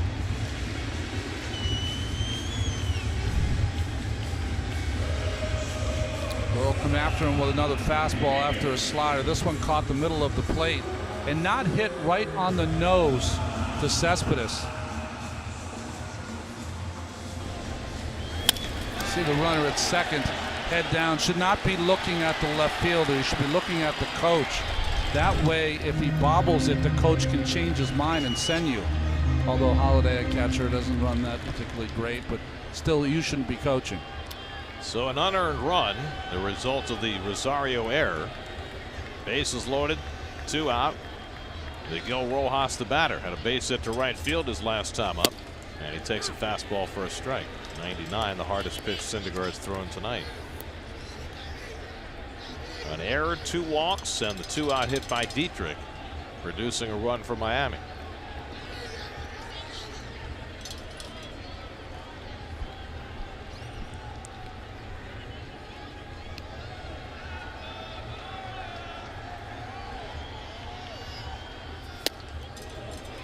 Tight to Rojas, 1-1.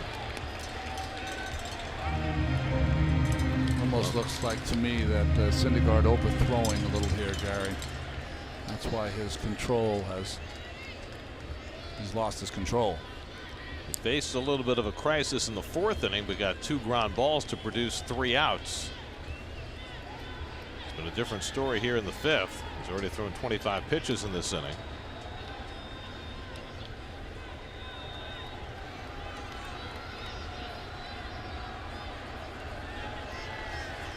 And Rojas waving at the curveball. 1-2.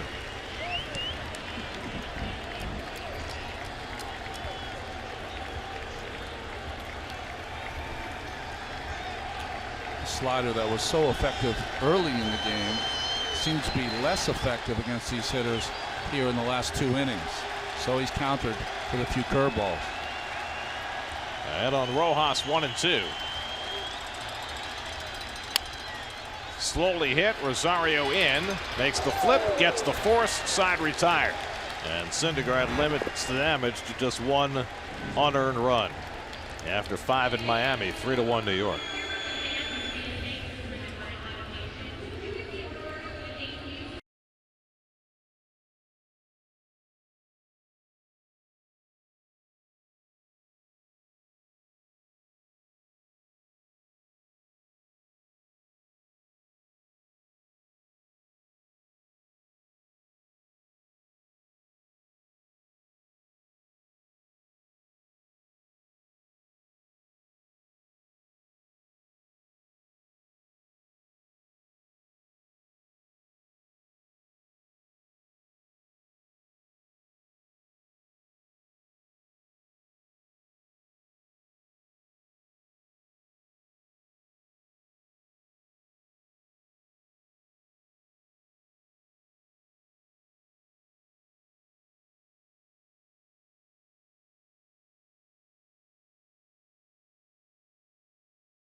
news for Julio Teheran is he has not given up a home run to Bryce Harper yet. Yet. What's he have, 8 against him? 8 out of 18 hits and 39 at bats, something like that. As Tazawa comes on for the Marlins. So far, so good for Tazawa in that bullpen that has struggled. Mets will have 2, 3, and 4 in the order coming up. Cespedes, Bruce, and Frazier in the 6th. Met lead now trimmed to 3-1. Cespedes 0 for 2, flied out and struck out. And first pitch swinging, fouls back the fastball, 0-1. Tazawa's best year was probably 2013 when he was a setup man for the world champion Red Sox. Now in his 10th big league season. Started out with Boston in 2009. Struggled last year with the Marlins. He was in 55 games, pitched to a 5.69 ERA. The Marlins have some decent bullpen pieces. They've got Brad Ziegler to close now, and they've got a couple of potential future closers in Drew Steckenrider, Kyle Barraclough. Barraclough had a fantastic season 2 years ago. Came back to the pack a little last year. Too many sliders and not enough strikes. Yeah. A lot of walks.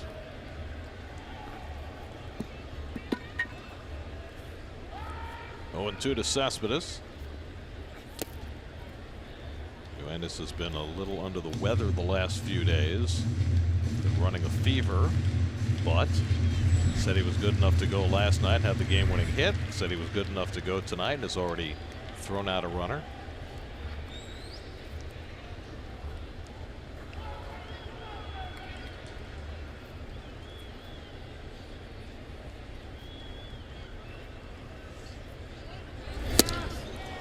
Breaking ball gets him for the first out.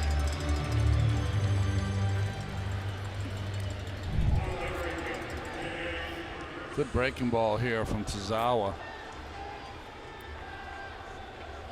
Started on the corner, broke off about a foot. I wonder how much that hitch in his windup makes it difficult to time him. Oh, I think it's difficult. It's interesting when he comes to the set position, he flicks his glove 5 times. A creature of habit, as Mr. Tazawa. 1, 2, 3, 4. There you go. 5. Reminds me of AJ Ramos and his foot taps. I think go to that 4. I think 4. And then the hesitation you were talking about, Gary. Holds his place and then proceeds. A little bit like pitcher the Red Sox had, right? Is it Matsui? Can't even remember his name because I kept it out of my brain because it took him so long to pitch. Matsuzaka? Yeah, Matsuzaka. Daisuke? Right. Well, Mets had him too, remember? Daisuke, I'm saying. No, that's. I'm just waiting for Daisuke to throw a pitch was an event in itself. And now they shift on the counts now, so it's 2-0. Bruce's count. So Anderson goes to the right side, Rojas back to the left side. See, now when they're in a double play situation, they'll put Anderson between the first baseman and second baseman. But here, without a runner on, they play him to the left of Castro, who has the short fielder position. Hard for me to figure out how they decide, not where they play the guys, but who plays where when they decide to flip them in the middle of an It's event. like the Nielsen ratings, Gary. Someday someone's going to go, can you believe that we even paid attention to those things? Bruce swinging 3-0 and fouls off the fastball from Tazawa.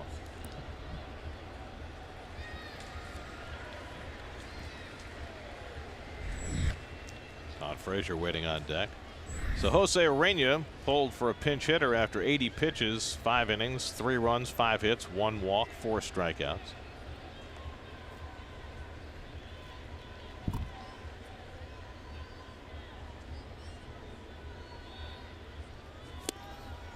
And Bruce swings over the changeup, and it's 3-2. Is that a split he throws? Yeah, he has a split, curveball, slider, a cutter more, and a fastball. Has all 4 pitches now. When he was coming down the stretch in 2013 with the Red Sox, had a breaking ball, but mostly fastballs and splits.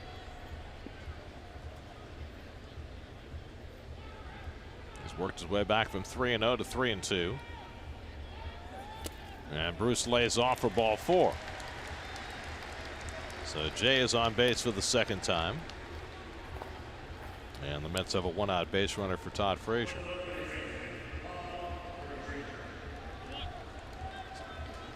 Surely be a nice place for Todd to run into his first one as a Met, wouldn't it?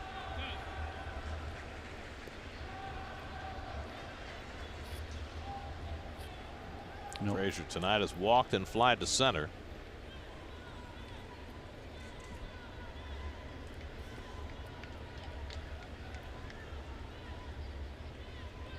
One for 3 in his career against Ozawa. I was looking at a little history today. This is interesting because you were involved in the prior piece of this history. So the Mets went to Washington and swept the Nats. In their history, the Mets had gone on the road in April and swept a series from a team that was in the postseason the year before only once. Now they've done it twice. I was there then, you're right. Right. And it's, you know, it has value from an historical perspective. The last time, and the only time before this past weekend, the Mets went on the road, swept a series from a team that was in the postseason the year before, was in 1986. When they went in, you guys went in and swept a 4-game series from the Cardinals in late April after the Cardinals had played in the World Series the year before. And the reason it's memorable is because basically at that point, it was later in April, it felt as though, in retrospect, the division race was won in April. Well, Whitey Herzog said no one's catching the Mets this year. I mean, he publicly said it. And that's after Davey said we're going to dominate. So it was two big, great managers with big egos kind of sounding off.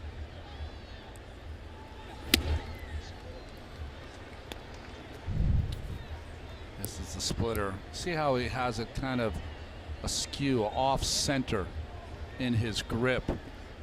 That's to get it to go straight down, not to break down and into the righties or down away to the lefties. Most guys go with the seams on the splitter? Most guys go with the seams. That's a little different way to hold it.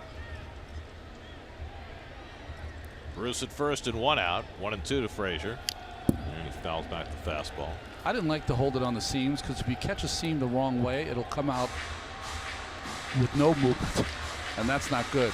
Without the seams, you'll always get it to tumble. It might not tumble as much as you want, but it'll always have tumbling action.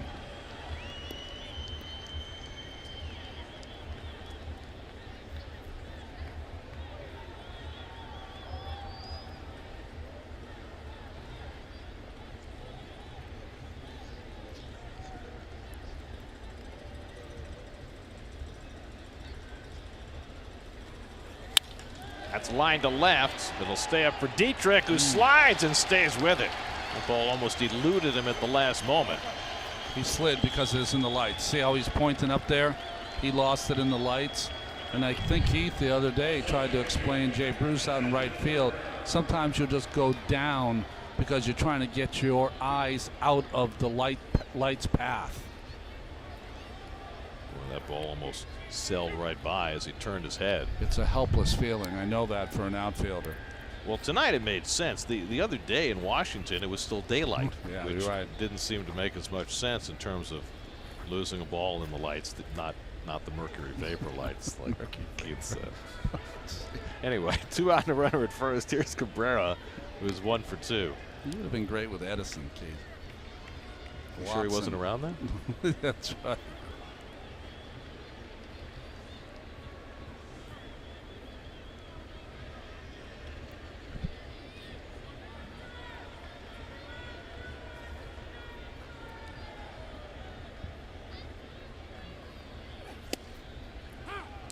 Cabrera takes a strike, has dribbled, singled, and scored a run in the second inning. 1 for 2 on the night. So the split finger grip I was talking about before, usually with the seams, Zawa does it where his pointer finger's on one seam and his middle finger's on another seam, and you see the thumb, if you can see it, it's on another seam. So 3 different fingers on seams to let go of that pitch. highly unusual. Cabrera pops one up into shallow left. And Dietrich drifts over to get it.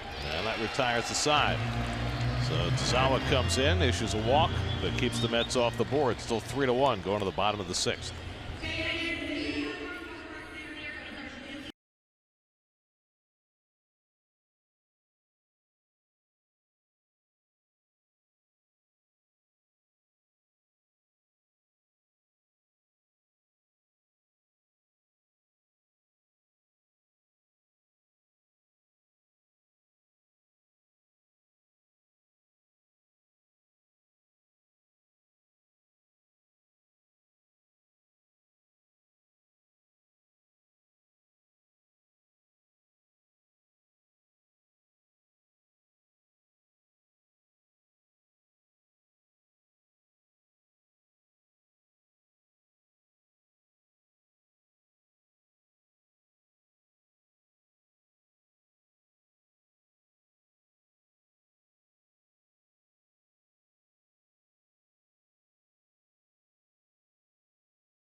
Well, early in this game, Noah Syndergaard had a dastardly slider.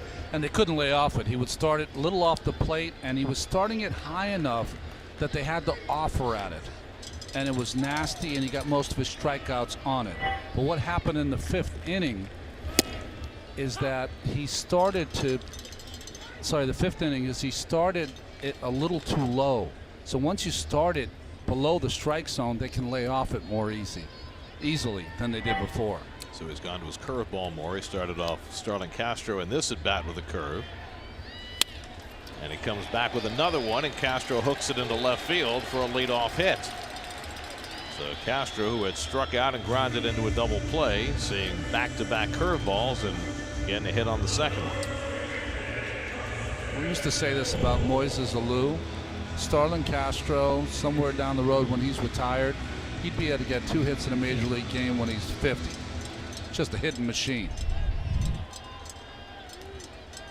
So the tying run comes to bat with Justin Bour, who's been up twice and grounded out both times. Biggest power hitter in the Marlins lineup without a home run so far this year in his first 35 at bats.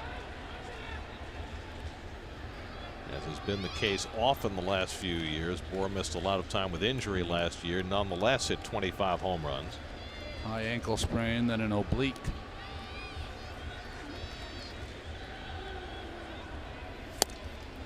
Good changeup by Syndergaard, and it's 0-2. Well, we've seen less than 5 changeups today by Syndergaard. Brian Anderson on deck.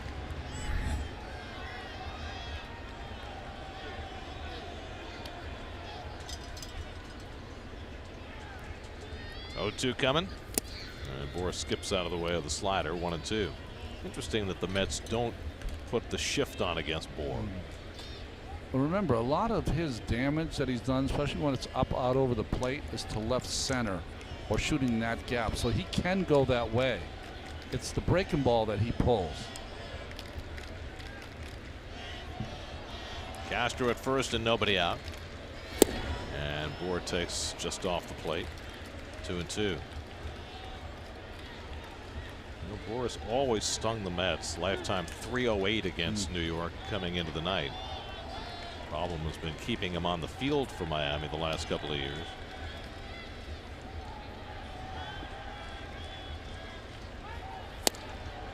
And that just misses away. 3-2. Boy, 2 close pitches taken by Bohr. Probably the fact that he couldn't hit him. That's why he had to take him. 3-2, nobody out. And Bohr just got a piece of that changeup to stay alive.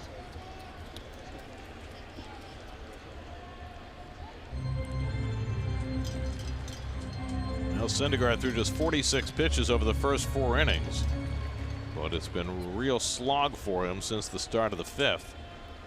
Just the 1 run, and that was unearned. But trying to work around a leadoff hit here in the 6th.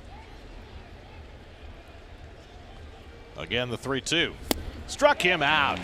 Down and in with the slider to strike out Bohr for the first out of the inning. 5 strikeouts now for Syndergaard. You know, 2 good pitches there. He did not give in to Bohr. Change up the first 3-2 pitch and then comes back with the hard slider down and in. Remember, left-handed hitters love it down.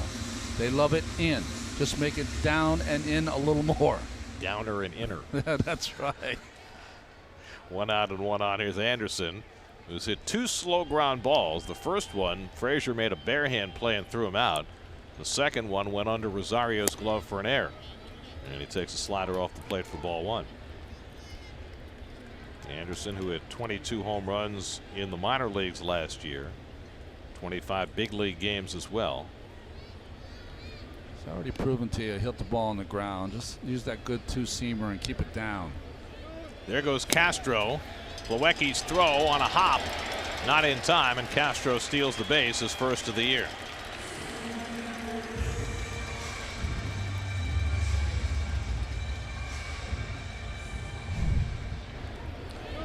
Well, big, huge jump. Not a lot of time for Plawecki to throw it, and once the ball bounced, no chance for the tag from Cabrera. Castro slide to the outer part of the bag. Syndergaard has worked very hard at being less vulnerable to the stolen base. 2 years ago, he led the world in stolen bases allowed. Allowed 2 in his last start. One was a steal of third, the other was a delayed steal of home. So, well, at that time, Castro able to get a big jump. So he's in scoring position with 1 out. 2-0 the count to Anderson. And he lines one toward the left field line. That's a base hit. It'll go all the way back to the wall. Castro is in. Anderson racing for second. He has an RBI double, and the Mets lead cut to a skinny run. It's now 3-2. Team leading 9th run batted in for the rookie Brian Anderson. Well, the Marlins might be challenged in experience, but they've been playing hard here, and as these innings have gone on, they've been taking better at bats against Syndergaard. Hanging slider right there.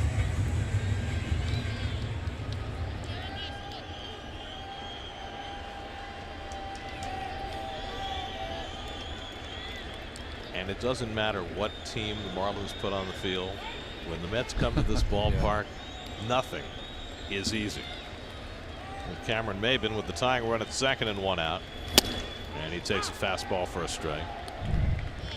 Watch the grip, slider getting on the side of it, and instead of breaking, it just spins right in the middle of the plate. Sometimes you're fortunate to get that ball back. Maybin has struck out and flied to right, 0 for 2. Let's get their bullpen going behind Syndergaard as he picks off the inside corner. One of the rare times he's been able to do that tonight, and it's 0-2. Hansel Robles, first man up in the Mets bullpen.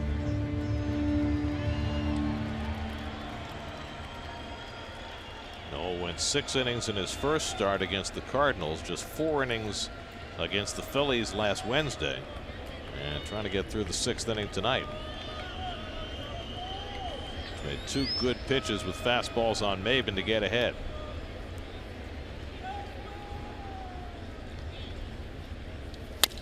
Slowly hit, runner advancing. Rosario's throw will go to first in time to get Maybin as Anderson takes third, 2 out.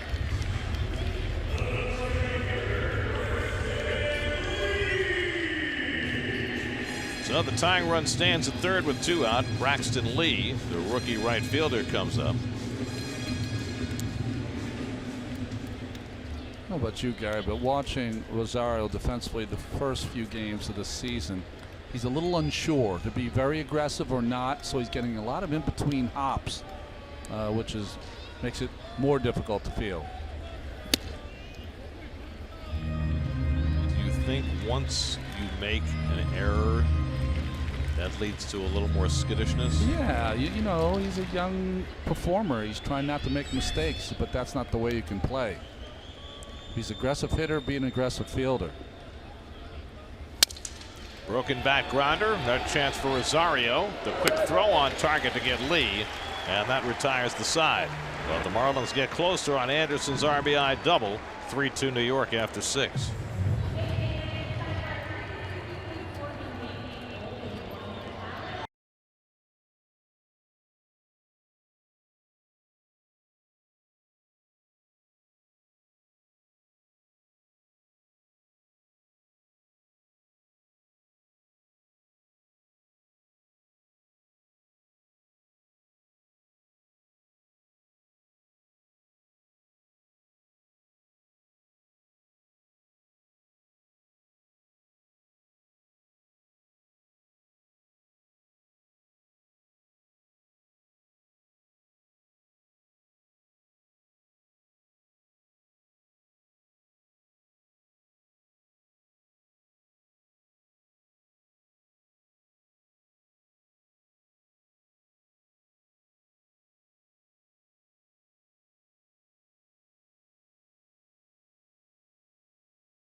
Tomorrow at 6, get an inside look at the Mets-Marlins series, plus a preview of the Yankees-Sox opener as our panel of insiders breaks down the latest New York baseball news on Baseball Night in New York, presented by Tri-State Cadillac Dealers, tomorrow at 6 only on SNY. Mets up a run as they come to bat in the 7th against Junichi Tazawa, and a curveball strike to Adrian Gonzalez, who drove in the first Met run with a second inning single.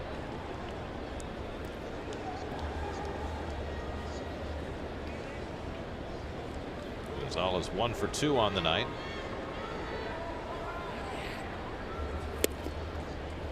And the splitter misses 1-1. Mets box score brought to you by Memorial Sloan Kettering Cancer Center. RBIs for Gonzalez and Bruce. The other run scored on a double play ball. Mets held to just 5 hits tonight and clinging to a 3-2 lead as they bat in the 7th. Noah Syndergaard due up 3rd in the inning, and likely that he is done for the night. Went into the dugout between innings, and there was a little attention paid to his pitching hand. Yeah, right on his pointer finger of his right hand.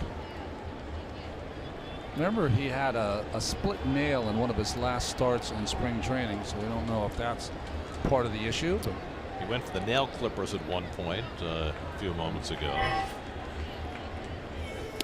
You know, I think you've done a great job of explaining to folks at home what a great job the Mets have done when they've gotten behind and immediately have scored. Well, the next step is when you have a lead and a team is coming back on you to have add-on runs. Tazawa behind on Gonzalez 3-1 with Plawecki and the pitcher spot to follow. And there's ball 4, and the Mets get the leadoff man on. So Tazawa issues his second walk. This one comes leading off the inning. Syndergaard has the helmet on. Well, he's going to go out there anyway because he might have to bunt at some point. Mets have two available left-handed pinch hitters, Nimmo and Reyes. But for the moment, Syndergaard will go out on deck. Robles was up in the last inning in the Mets bullpen when Syndergaard looked like he might need some help. Was able to wiggle his way out of trouble with the lead. Here's Plawecki, who twice has grounded the ball to third base, once into a double play, and takes a first pitch curveball for a strike.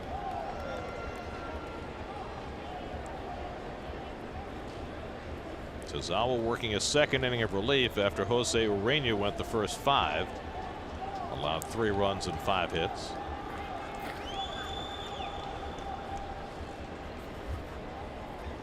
I don't know why you would even bother holding Adrian Gonzalez on first base. Exactly. I'd play behind him and then just go into your position. He's not going anywhere. I mean, you open up a huge hole on the right side for Plawecki, who is capable of going that way. Especially with Castro playing up the middle. Double trouble.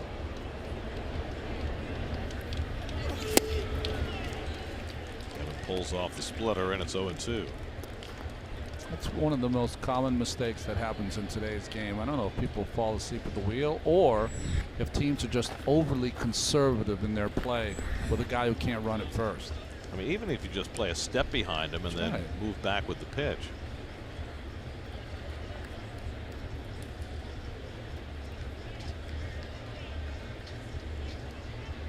Oh, and 2 to Plawecki, and that splitter misses. Corey Kluber wasn't bad tonight, Ronnie. 8 innings, 2 hits, 13 strikeouts, 2-0 win over the Tigers. He's a special pitcher. Kyle Barraclough now up in the Marlins bullpen. Going to try to win a Cy without the help of Callaway. Snow in Chicago today. Yeah, postponed, right? Well, the Cubs were, but the White Yeah. Sox played and lost. Tampa Bay beat them, snapping an 8-game losing streak.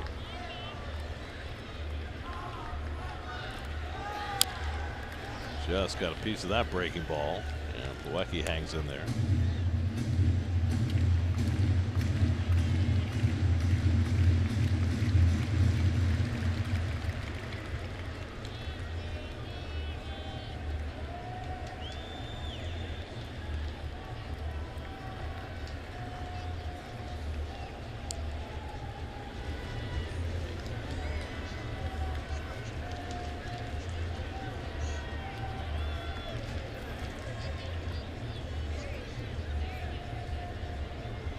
One-two coming.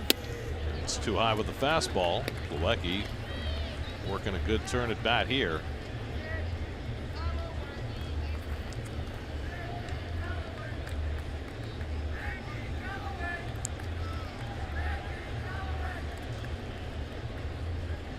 Gonzalez at first and nobody out. Mets up a run in the 7th.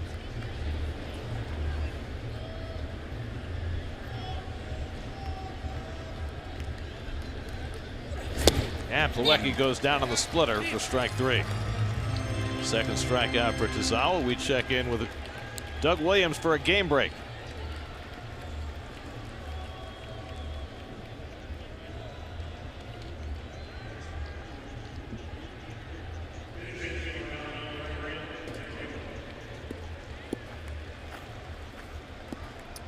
Tucker Barnhart homered for the Reds, who got a really bad break yesterday when their fine third baseman Eugenio Suarez broke his thumb.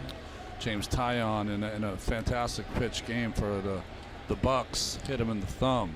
So Syndergaard is out after appearing in the on-deck circle. He is called back, so he's done after 6 innings. He'll leave with the lead, and Brandon Nimmo will bat for him. Don Mattingly waiting for Nimmo to be announced, and now he's going to make a double switch.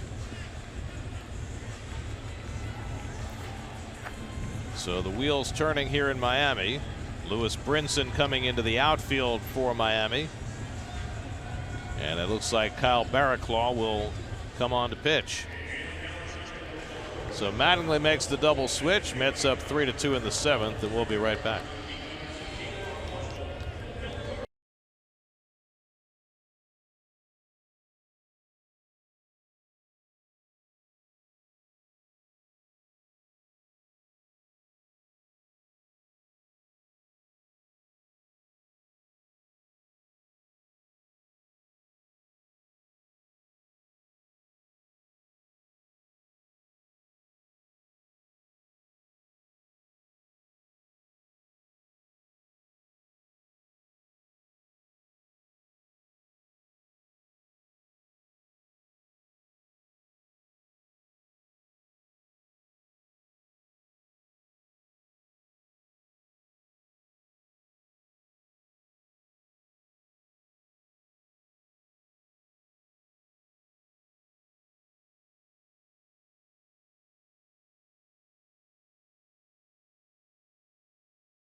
Kyle Barraclough on to pitch for the Marlins. Well, an interesting season last year. 2 years ago, he averaged 14 strikeouts every 9 innings with a little over 5 walks. He had the same little over 5 walks last year, but only struck out 10 per 9 innings. So a little different year. And Barraclough effective against lefties who hit 184 lifetime against him. That's why he gets the call here with Nimmo announced as the pinch hitter. Brandon bats with a runner at first and 1 out.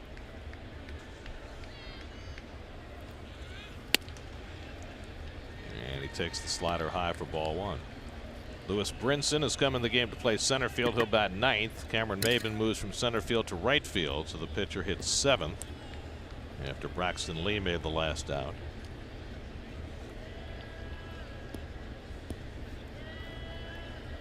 Nimmo's last appearance was Saturday in Washington. Drew a walk as a pinch hitter, and he bangs that one foul. 1-1.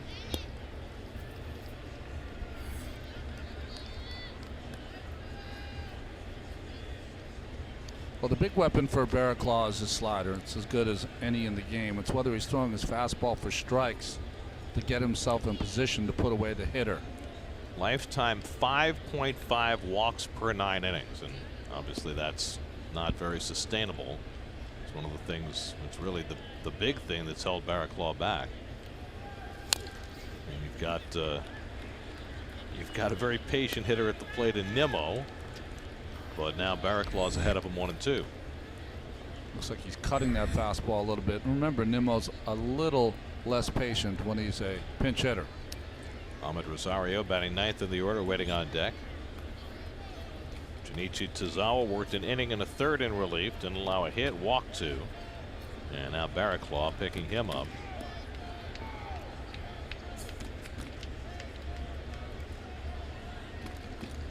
One-two coming. A little high with the fastball. 2-2. Barraclough now 27 years old. He's a Gale from St. Mary's College, not to be confused with the Gale from Iona College. I know St. Mary's, one of the most underrated schools in the East Bay. Moraga.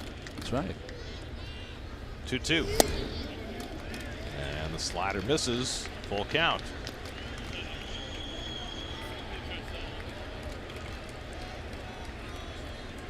When you think about it, Nimmo was kind of the first draft pick that was developed with this system in mind, wasn't he? It's like teaching a wishbone quarterback. They taught him how to have a grasp of the strike zone. He's as good as any young player they've developed in that way. 3-2, 1 out. Gonzalez the runner at first. Not going, and Nimmo grounds one down to first. Bohr goes to second, but he throws it away. Gonzalez heading for third. Here comes the throw by Dietrich, and it's not in time. Gonzalez legs his way to third base on the throwing error by Justin Bohr. Another case of a Met base runner who's not particularly fast taking the extra base, this time Adrian Gonzalez. Well, this is a play by Bohr with Nimmo's speed. You have to make sure of one. And he rushes the throw to try to get back to the bag and makes an errant throw. And you're right, Gary. The base running to no by Gonzalez. He can see right here that the ball's offline. Once it gets over the head of the shortstop Rojas, he knows that Dietrich is an infielder in the outfield. Doesn't have that strong of arm. So he takes a shot. Dietrich did everything he could, barehanded it, got away a decent throw, but Gonzalez able to beat it to third base where he could score on a fly ball. Ahmed Rosario the batter. The infield comes in halfway. And Rosario swings over the slider, 0-1. Okay, you can see Gonzalez running, tries to get to the inside, but once he sees that this whole team is being aggressive and it's working so far. But Bohr's got to know Nimmo's running. They're not going to turn 2. Just get 1 out. Make sure of the throw. Like he made a half turn rather than a full pivot before throwing that ball. Always tough for a right-hand throwing first baseman. Just take your time. You know, with Gonzalez running, just take your time, step into a perfect position, and just throw a strike. Don't even think about 2. Rosario hit one off the center field fence for a double and scored in the third. Then he struck out in the 5th.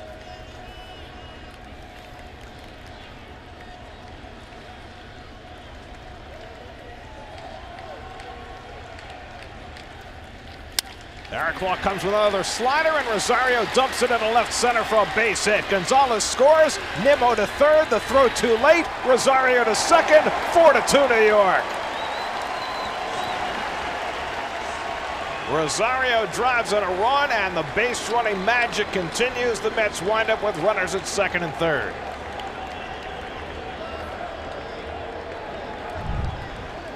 Well, I wonder when the rest of the National League is going to get their scouting report on the Mets. First, good hitting by Rosario. He's done a great job knocking in runs. Dietrich with this throw to third base. No chance to get Nimmo, sorry. So going first to third. But the big part of this play, the Rosario busting, and when the throw went to third, he read it, and as soon as you see the throw going to third, you take advantage and go to second. Outstanding. Infield in for Conforto, who takes low and away for ball one. You got three infielders on the right side, all up on the edge of the grass for Miami. Which takes away some of the properties of that shift. Two in scoring position for Michael, with Cespedes on deck.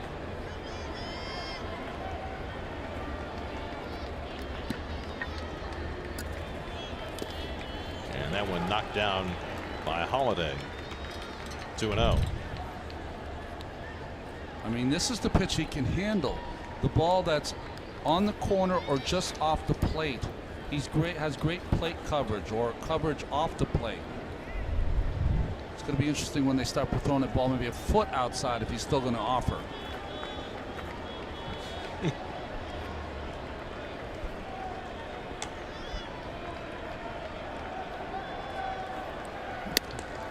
Up and away to Conforto, and it's 3-0. Boy, the hard part about playing this kind of defense, and I guess I understand the ball on the ground, but you hate to give up something softly hit to the left side. Got to let Conforto. Boy, I mean, it looks like he's pitching around him to get to Cespedes, doesn't it? I would let him swing. I think that's how good a hitter he is, even in front of Cespedes. And he doesn't come close, and it's ball four.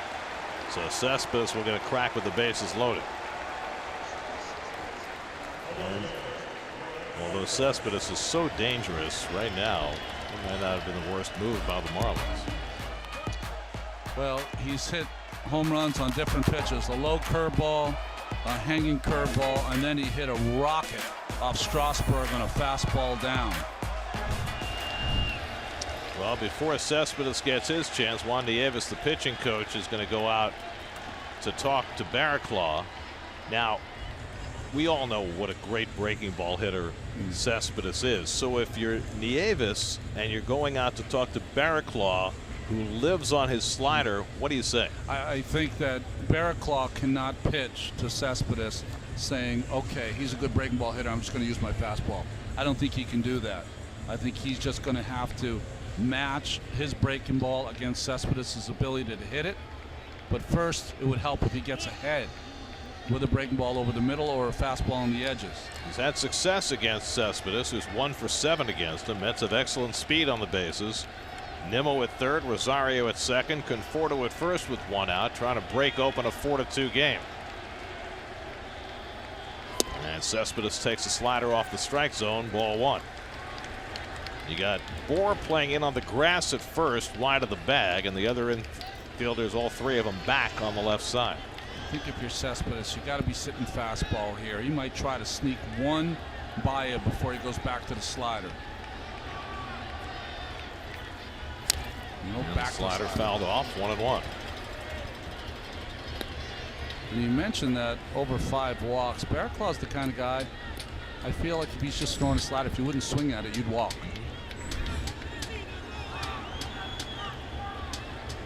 You know, there are a lot of relief pitchers like that. Remember Scott Rice?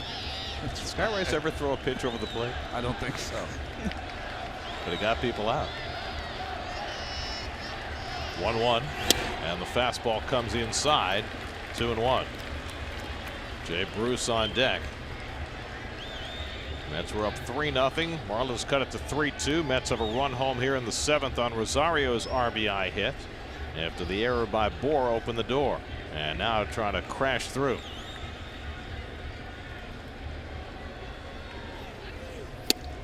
And that fastball catches the plate, and it's 2-2. That's the one that surprised him. I think that Cespedes right there was sitting on breaking ball, and he surprised him with a fastball. I mean, how often does Barraclough double up with an inside fastball? Never. I'm sure the analytics or the numbers said he does not. He did there.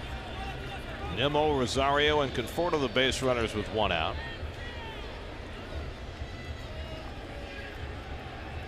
Cespedes 0 for 3 today, struck out his last 2 at bats. And he lays off the fastball away, and it's 3-2. So Barraclough has painted himself into a corner. A guy who has trouble limiting the bases on balls. Runs a 3-2 count to Cespedes with the bases full.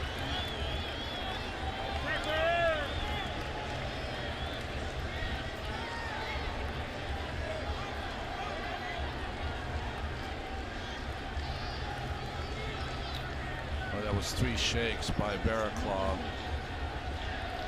Confused the hitter sometimes. You would think that it'd only be 2 because he only has 2 pitches really he would throw in this circumstance. Coming back in with a fastball. 3-2. And a fastball, and he just barely got a piece on that check swing. Would that have been a strike? No, I think that was down, but good protect. Too close to take. Tyler Cloyd, who was just called up today by the Marlins, gets up in the bullpen.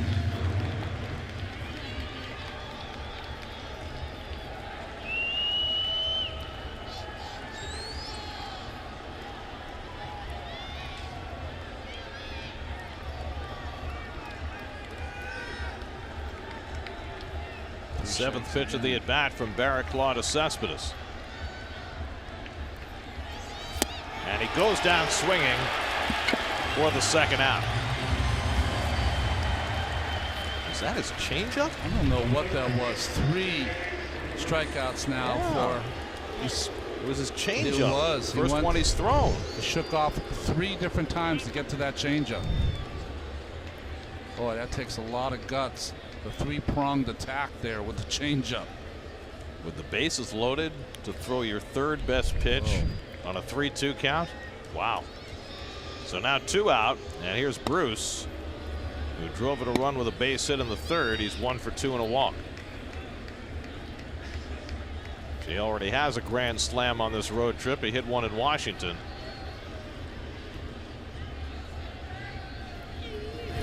That's hit 2 grand slams in that series. Bruce, and then last night Gonzalez. I read something today I couldn't believe. The Mets have never hit 3 grand slams in one series. The 2 grand slams in a series tied a club record. Wow. You'd think of one of those 11 or 12 game. Oh, another good changeup. The equalizer for Barraclough this year. He's found a little different weapon here, trying to extricate himself from a huge jam.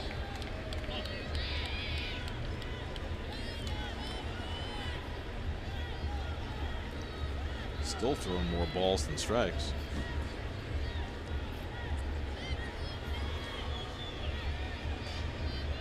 Bruce is 3 for 6 against Barraclough. Holiday goes down to stop that one. It's 2-1. I think the same at bat that Jay took 2 at bats ago, where he drove in the run, the base hit to left center field. That's really what you have to do here. Try and just, you'd love to hit the ball to the ballpark, but a base hit is what you need.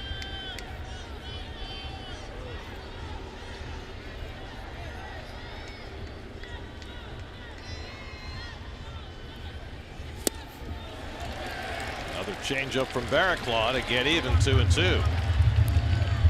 Well, with 2 strikes on the batter, with Brian Anderson way off 3rd base, Nimmo's got to come down further, because this is a count where a pitcher really tries to break one off, and if it gets away from the catcher at all, you've got to have a big enough lead to score in anything.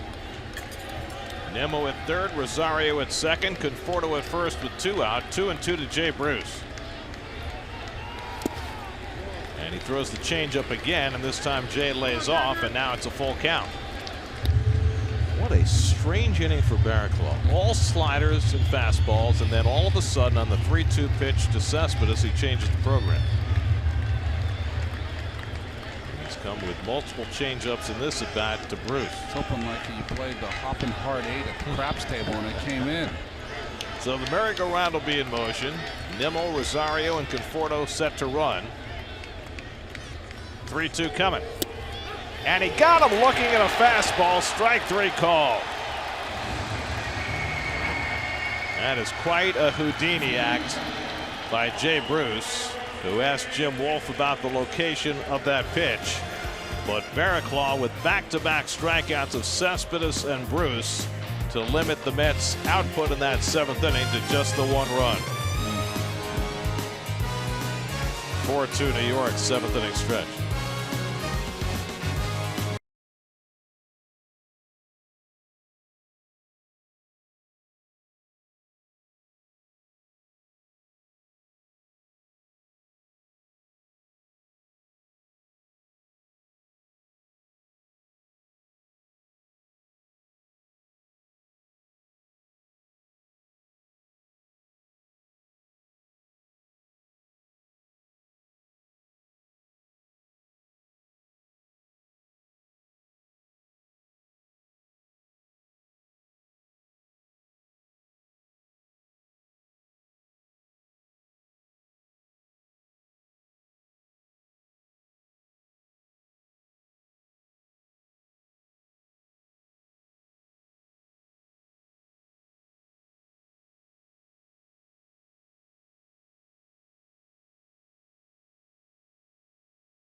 Well, the nightlife awaits, Ronnie. Yeah. Too bad Keith's not here to take advantage. Our days are done, Gary. Just trying to fight our way through 9. Fight our way through 9. Of course, there's the Clevelander right in the ballpark. Give us some trivia, will you? To answer the Verizon trivia question, we asked who besides Giancarlo Stanton hit 50 home runs and then was traded the following offseason. And you got it. Oh, wow. That was your first call, Greg Vaughn. I remember that's when the Tampa Bay Devil Rays were in between, whether to have young players or to have older players. Well, that was 98 was their first season, That's right. Tampa Bay. Hansel Robles on to pitch at the bottom of the 7th, and Vaughn went to Cincinnati. Yeah. 4th outing for Robles, who uses the quick pitch that we thought he'd abandoned, and misses high. 1 ball, 1 strike. I just saw Mickey Callaway look at Dave Island like, really? I mean, it's one of the reasons they sent him down was to get a consistent delivery to the plate and eliminate that quick pitch. And now he throws a changeup and misses, and it's 2-1. See, the problem with the quick pitch is that you have a certain set of mechanics for the quick pitch and a certain set of mechanics when people are on base. You only want one set if you're Hansel Robles. Keep it simple. Fly ball right field. Bruce back a couple of strides. And Holiday is retired, 1 away. Drive Around the Majors brought to you by Cadillac. We mentioned the Phillies game earlier. Kingery with his first big league home run. How about Max Scherzer? Not only a complete game 2-hit shutout of the Braves, but his first major league stolen base. He's like one of the athletes on the field when he's out there. And another ace, Corey Kluber, also with a big night, 13 strikeouts in the Indians win. Here's Lewis Brinson up for the first time. Brinson, the primary player that the Marlins picked up in their trade of Christian Yelich to the Brewers. He's played some wonderful defense so far, but he's yet to hit. 23 years old. And he bounces one to short. Big hop for Rosario. And quickly there are 2 out.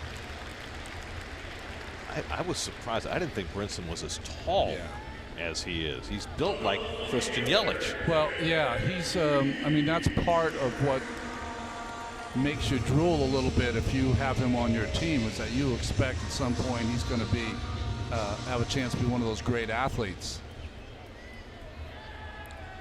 Originally a first-round pick by the Texas Rangers, who traded him to Milwaukee and then to Miami. Had a cup of coffee with the Brewers last year. Didn't hit much. Odrisamer Despaigne up in the Marlins bullpen as Derek Dietrich bats against Robles. Dietrich had an RBI single in the 5th.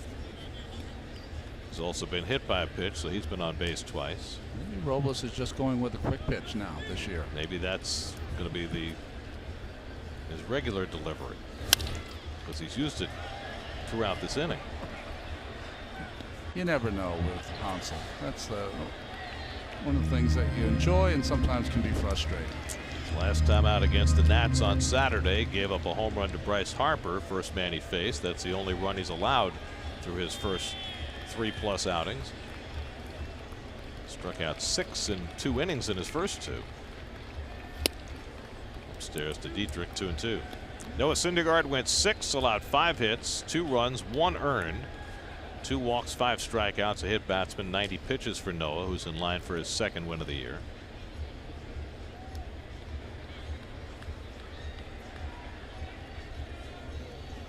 Two coming, and that's too high to Dietrich.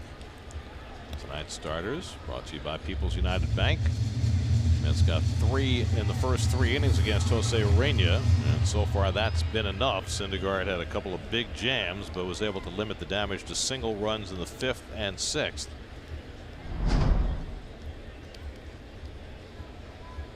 And then the Mets got 1 back in the 7th. Dietrich just got a piece of that high fastball.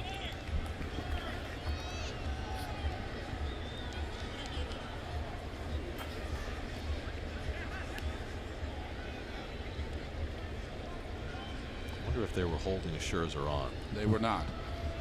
Okay. Yeah, I just took a peek at it.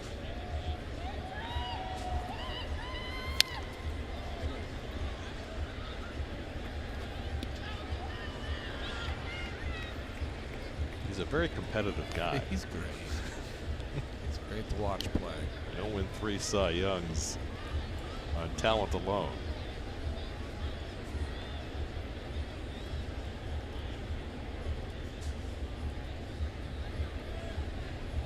Eighth pitch of the at bat to Dietrich, and he fouls off another one. So Robles keeps pumping in high fastballs, and Dietrich keeps fouling them away. Miguel Rojas would be next.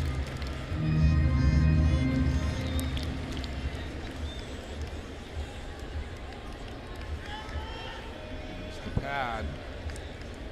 75 hit by pitches in the Marlins uniform. He lines that one into right field, and Dietrich wins that battle.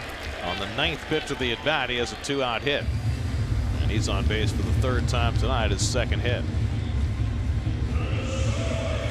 Now, they had Brinson leading off at the beginning of the year, but they put Dietrich up there last week, and he's done a nice job. You know, he's a gritty, tough little player, and now he's getting a chance to play a lot more. I mean, he's basically their everyday left fielder. It's, you know, he's been a guy who's played mostly on the infield, occasionally filled in the outfield, but with all the depth issues that they have, he's done a nice job filling in. Miguel Rojas takes a strike. We mentioned earlier that when the Marlins made the trade for Marcell Ozuna to St. Louis, they got back Magneuris Sierra, who's a speedy center fielder. And you'd have to figure he's up at some point this year to play in the outfield with Brinson, which will give them a ton of speed in the outfield.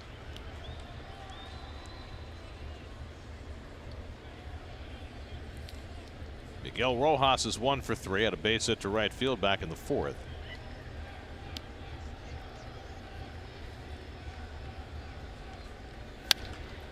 He slashes that one foul, 1-2. The problem, though, if you're a fan, is that we already had a great outfield. Now we're hoping to have maybe a good outfield someday. No? Well, I mean, I totally understand the decision and why they kind of blew it up and started all over. there are so many issues to deal with. Yeah. In this town, with this franchise, in this ballpark. That's line to center field. That's going to fall for a base hit in front of the onrushing Conforto. Rojas has his 2nd hit of the night. And the Marlins get the tying runs on base with Starlin Castro coming up. So Rojas retired the first 2 at the bottom of the order, but unable to take care of Dietrich and Rojas. And now all of a sudden the Marlins have another threat. That ball is supposed to be away, ended up on the inner part. Good hitting by Rojas. And I agree with you. There are a lot of things to manage here. Not only the ball club on the field, getting more prospects, getting people in the park. Well, that's the thing. Yeah. They've got to win back the trust of the community. There's a perception here that the ballpark was a bit of a political boondoggle. Yeah. There's a feeling that the fans have been shortchanged in some fashion. There's not a lot of goodwill, and that's what the new ownership's trying to turn around. Slider by Robles to start off Castro, 0-1. And that's their slogan for the year, just getting started. And, you know, with all the talent that they had here with Stanton and Yelich and Ozuna and Gordon, they never cracked 500 with that group.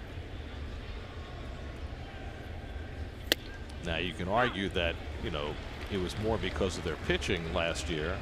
And clearly the death of Jose Fernandez put an enormous crimp in this franchise. You're right. And, you know, they gave $80 million to Wei-Yin Chen. He's been hurt for the most part as a Marlin. Robles ahead on Castro. And he struck him out with a slider. Hansel Robles gets himself in and out of trouble in the 7th.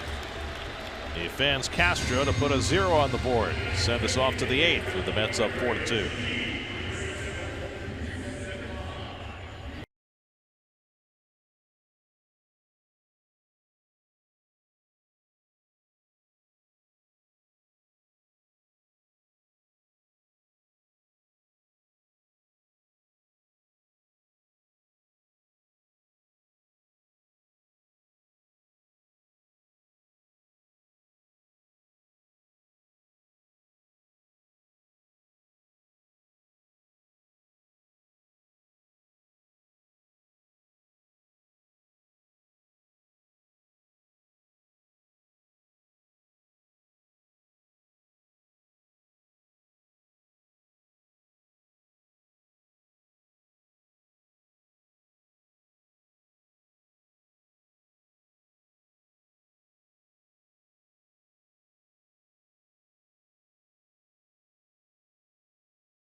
With live streaming presented by Verizon. Just visit SNY.TV or download the NBC Sports app today for live streaming coverage of every SNY Mets game.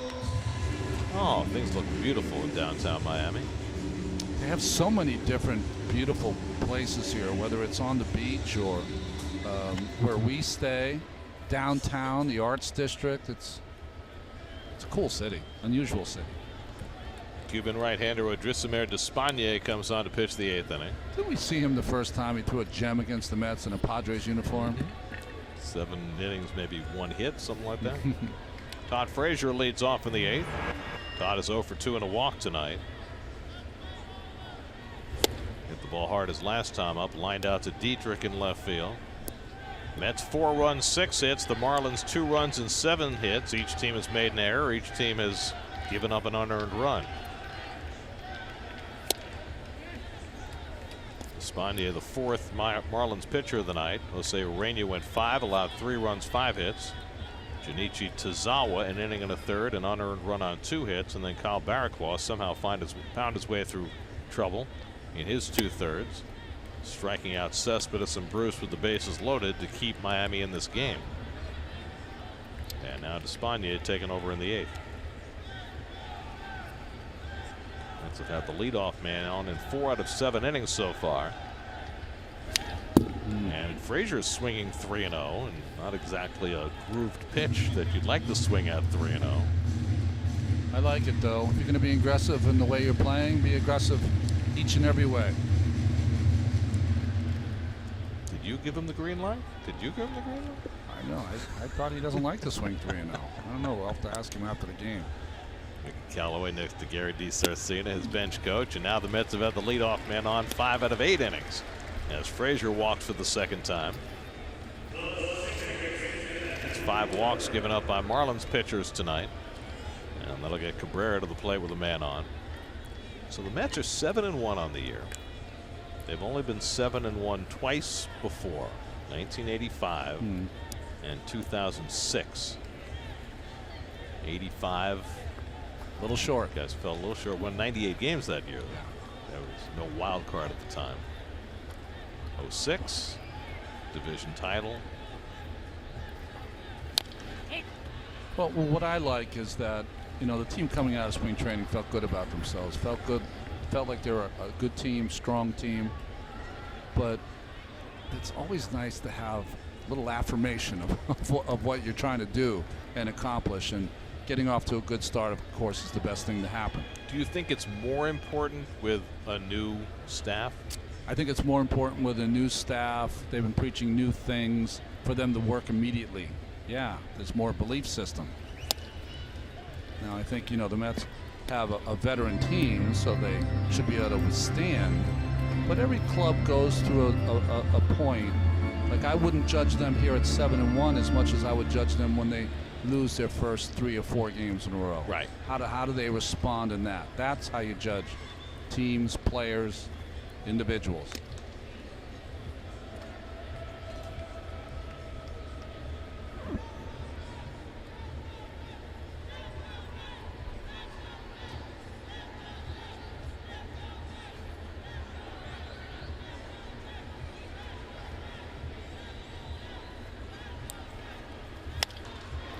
Cabrera yanks one foul.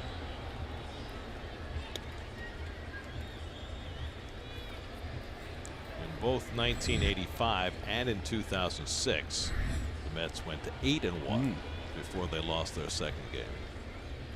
So they're trying to match that tonight.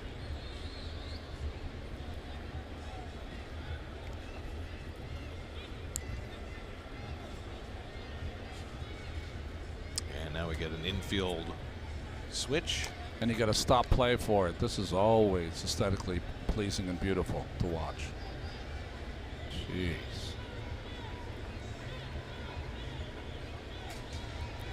That's Anderson in the middle of the right side shift. 1-2 to Cabrera with Adrian Gonzalez on deck. And Despaigne misses with a fastball away, 2-2. It's not an issue now, but it's going to be interesting if there ever is a pitch clock in baseball and they're trying to change positions and the pitcher is going to be in trouble of getting the pitch off in time. Well, it might change the way teams shift between pitches or not. Now, I will say that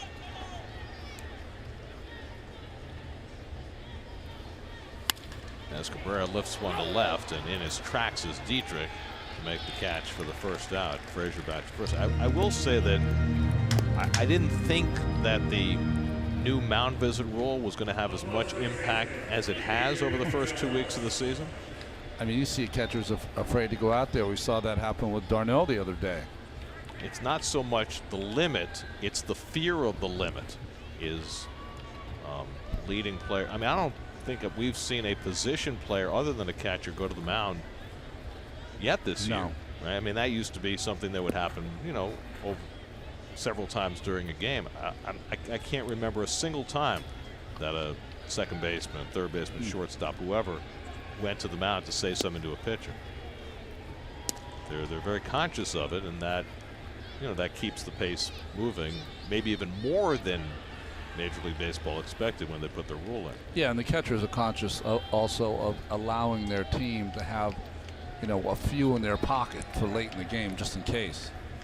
Well, I think that's the thing. You don't want to put yourself in the position of running out. I thought it was interesting last night. I had forgotten the fact that part of the rule was that you get an additional mound visit for every extra inning, kind of like getting an extra timeout in overtime. That's right.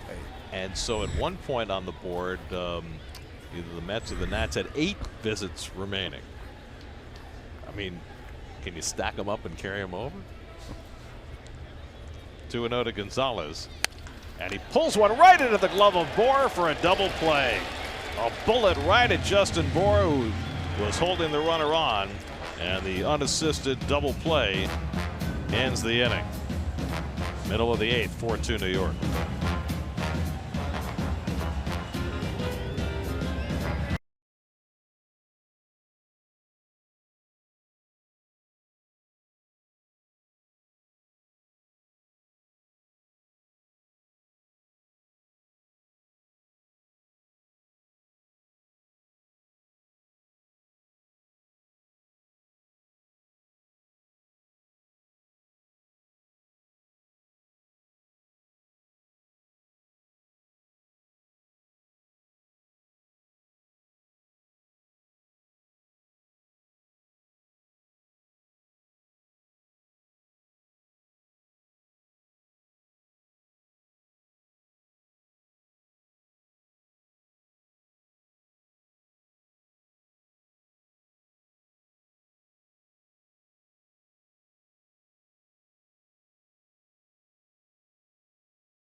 Led since the second inning, 4-2, and Mets bullpen continues to shine. Hansel Robles with a scoreless 7th, and now he'll hand it off to Jerry Blevins to start the 8th. Well, now that Braxton Lee's out of the game, Blevins probably in here only to face Justin Bohr, with Ramos in the bullpen for the Mets. Bohr is 0 for 3 tonight and 0 for 3 in his career against Blevins. And he pours a fastball in for a strike. Blevins came in last night and didn't have to retire a batter. Picked Anthony Rendon off first base. Rendon was caught stealing second. It led to a lot of interesting conversation because Blevins was called in to face Bryce Harper. That's right. His spot was due to lead off the next inning. Mickey Callaway didn't double switch him into the game, which meant that he had a choice of either letting Blevins bat in a tie game or pinch hitting for him and bringing in the right-hander to face Harper to lead off the 9th. Bohr pops one up on the left side. And Frazier is there to grab it, one away. That's what we're saying. There were so many nuances to the game last night. So many decisions had to be made, as Mickey's making one right now. Well, it worked out for him last night, even though Lugo walked Harper, because Harper didn't advance to third on the errant pickoff throw. Nat didn't score in the ninth, and the Mets wound up winning the game. Blevins does his job. A.J. Ramos, the former Marlin, will come in to face Brian Anderson. 4-2 in the eighth. We'll be right back.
Former Marlins closer A.J. Ramos on to face his former team. Well, the Mets have already gotten 4 outs from their bullpen. Want to get 2 more outs here from Ramos, who had 92 saves in 6 years with the Marlins. Brian Anderson, an RBI double his last time up. That one got the Marlins within a run. Mets added a run in the 7th. This is the second time that A.J. has pitched in Miami since the trade last year. The first one did not go well at all. That was last September 19th. He gave up 3 runs in 2/3 of an inning. The first man he faced, Justin Bohr, hit the ball out of the ballpark. So he might have been a little overamped for his return last year. In fact, Brian Anderson, who is batting now, had a hit in that inning against A.J.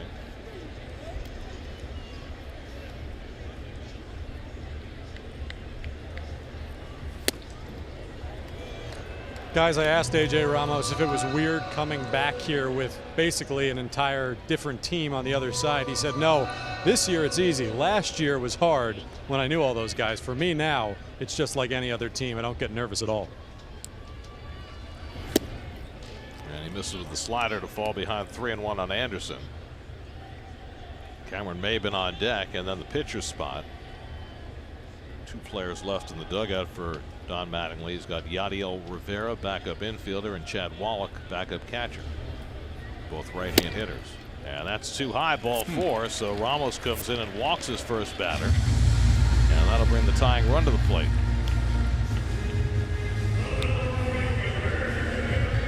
Doesn't matter if it's a rookie manager or a manager of 20 seasons. The thing that they always hate is when they bring in a reliever and they walk the first hitter. And it turns the lineup over. Well, the plan tonight, you had to figure, was Blevins to Ramos to Familia. Remember, Jay Reese got 5 outs on Saturday, had yesterday off. Good to go tonight, but you would think only for 3 outs, not for 4. And a call strike to Maben, 0-1.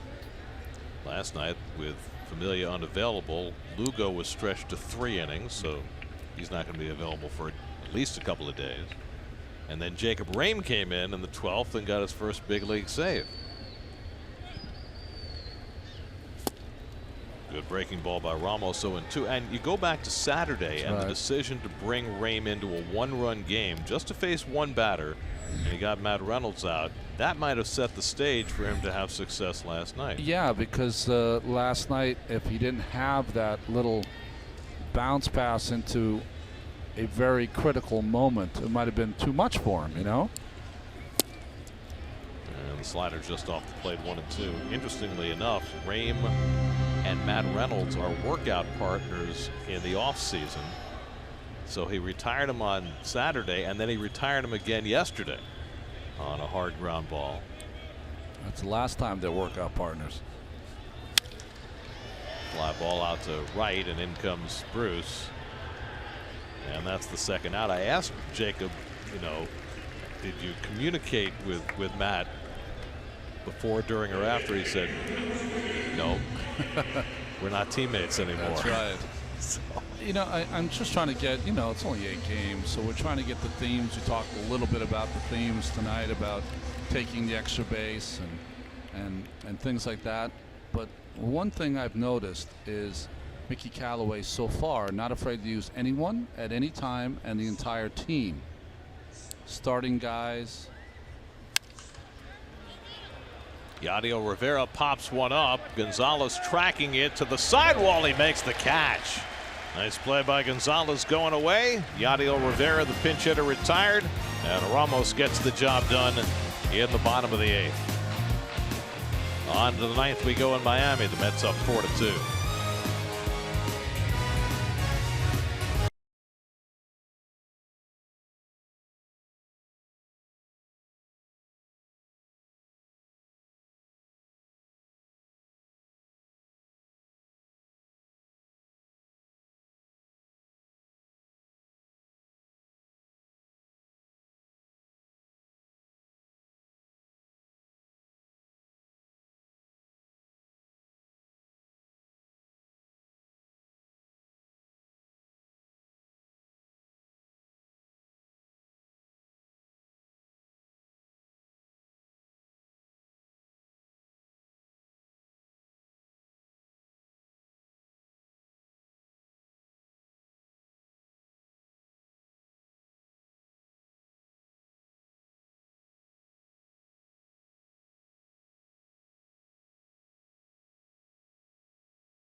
We expect nothing less.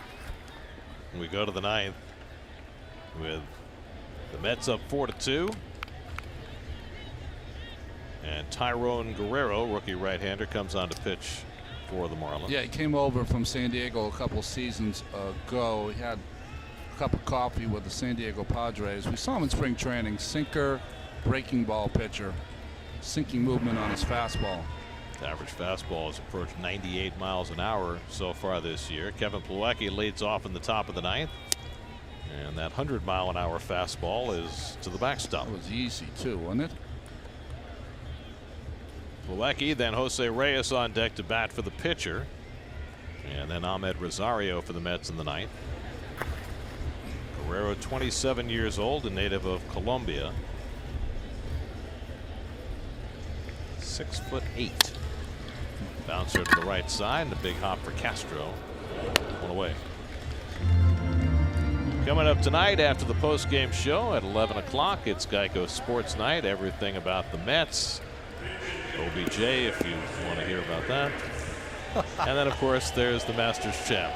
Another new major winner. That's right. Youngster, too. Was it the last 9 majors have been won by first-timers? See what I know about golf? There you go. That's it. In a thimble right there. Jose Reyes to pinch hit. The former Marlin. Takes a fastball below the knees. Reyes still gets a reaction here in Miami. Signed here as a free agent and was quickly dispatched after one season to Toronto.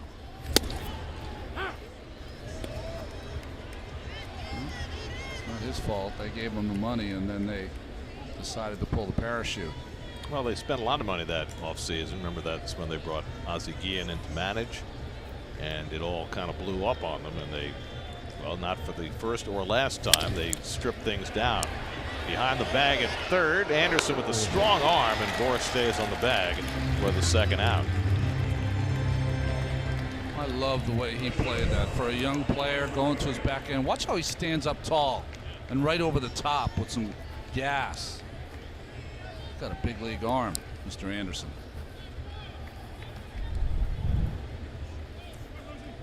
So 2 out and nobody on. Now Rosario, who was 2 for 3 tonight, a single and a double. He scored a run and driven one in.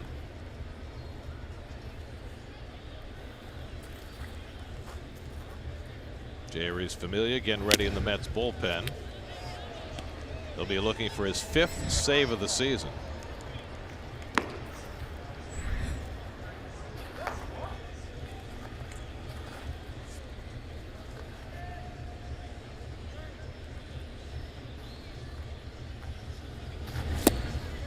There's the slider from Guerrero, and it's 1-1. Looking ahead to the bottom of the ninth, the Marlins will have 8, 9, and 1 in the order. Holiday, Brinson, and Dietrich due up against Familia.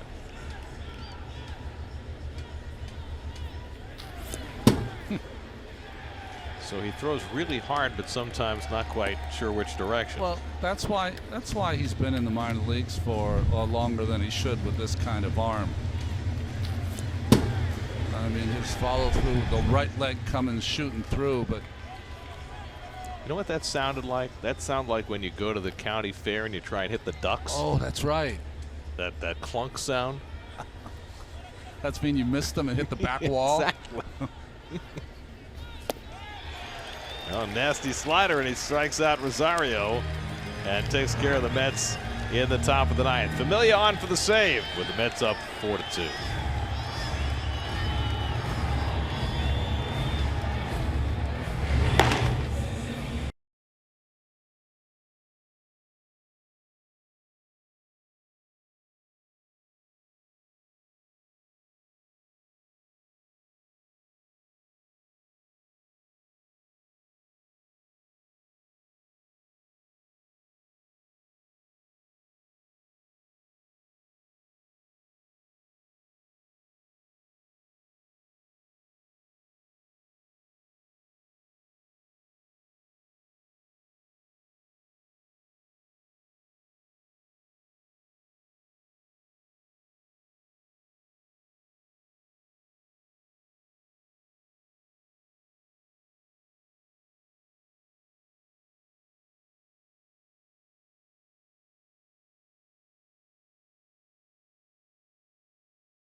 on the mound for the Mets against lefty Caleb Smith. Our coverage begins at 6:30 tomorrow night. Tuesday Night Baseball brought to you by Fios by Verizon here on SNY.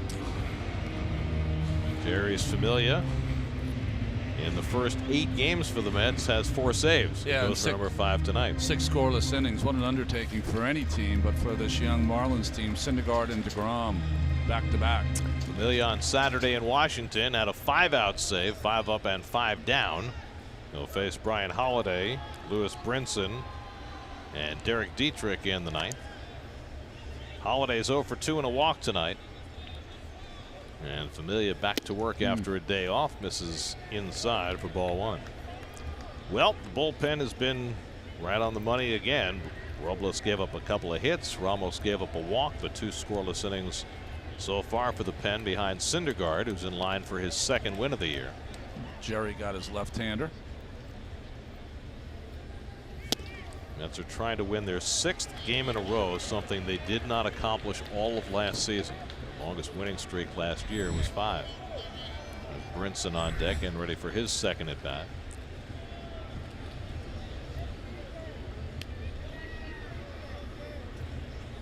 Familia behind his first hitter, 2-0. Here's a strike. Comes the more you see Familia out there, the more comfortable he becomes. You know, with all the injuries last year to Syndergaard and Familia, talking about guys who had a lost year, you know. Between the suspension and the blood clot, Yep. it was a lost season for him. Toward the middle of the diamond, Rosario can't get to it, and Holiday has a leadoff hit in the last of the 9th. Did I mention that when the Mets play at Marlins Park, nothing comes easily? That's right.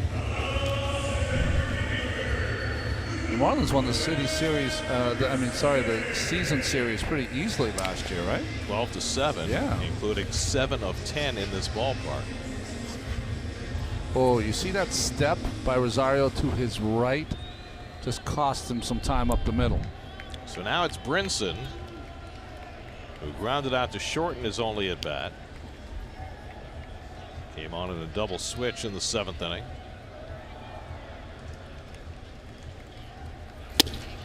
And he takes a strike. Brinson has 7 hits on the season. 4 of them came in 1 game, the first series of the year. But it's been a struggle for him lately.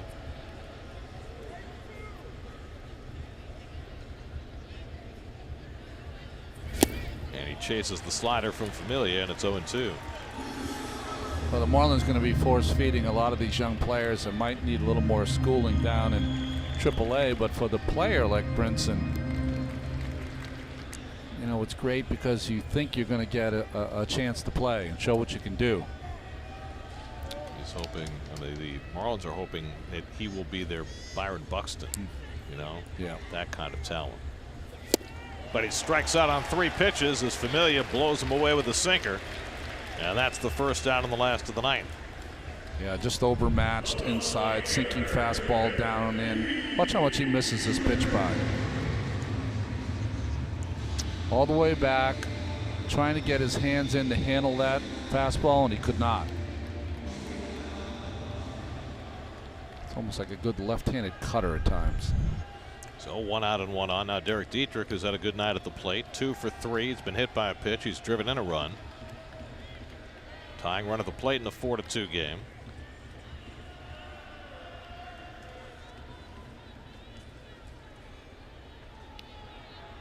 Dietrich's had success against Familia. 3 hits and 8 career at bats.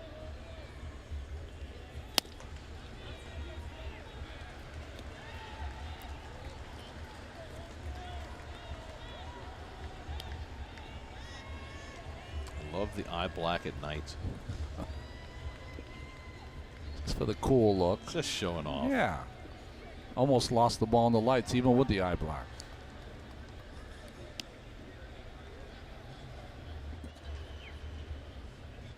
One and 0 to Dietrich. And he waves at the slider. 1-1.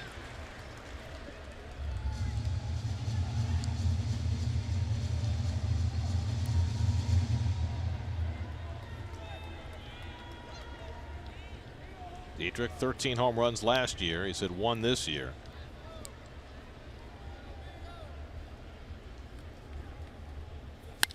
And he cracks this one to deep right field. Back goes Bruce, and he can't get it. It rolls to the wall. Holiday will go to third. He'll be held up there. Dietrich pulls in at second with a double. And the Marlins have the tying runs in scoring position with 1 out. Dietrich's 3rd hit of the night. I don't know how close Jay Bruce came to that. I thought he was going to have a shot there for a second, but the ball was hit too hard.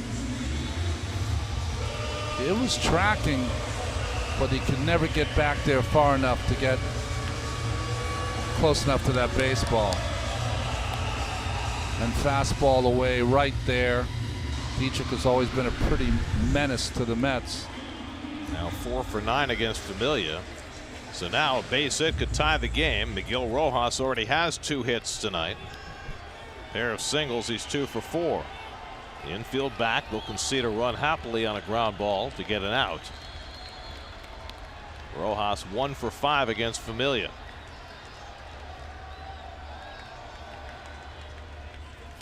And he goes after a slider in the dirt for ball 1, for a strike 1, and a good stop by Plawecki, keeping that ball in front of him. Not only keeping the run from scoring, but more importantly, keeping that tying run from getting to third.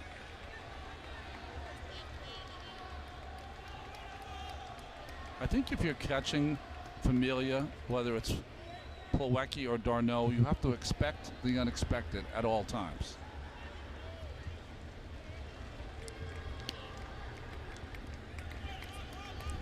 Two hits against Jay Reese and 2 in scoring position. And Rojas tops one weakly, and it goes foul. 0-2. If that ball were fair, Holiday was not going to score. And Rojas had broken it down. I would have, if I were pitching, I would have let that ball roll a little longer, just in case it hit something. So now a 2-strike count to Rojas, with the best hitter in the batting order for the Marlins, Starlin Castro, standing on deck.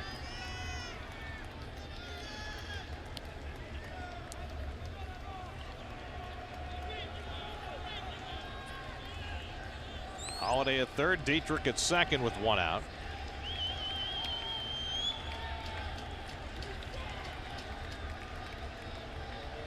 Oh, 2. Did he hold? He went around. Strike 3. DJ Rayburn with the call. Rojas retired. 2 away. Well, it was the proper call. Did he offer at the slider down and away? Certainly you can see that he did. Good call by DJ Rayburn. So now the Marlins are down to their final out, but you got a base hit machine at the plate in Starlin Castro, with the tying runs in scoring position and 2 out. Robles struck him out on mostly sliders. Castro 1 for 4 on the night, and he tries to hold the swing. It's on the inside corner for a strike. 0-1. Castro 0 for 4 in his career against Familia.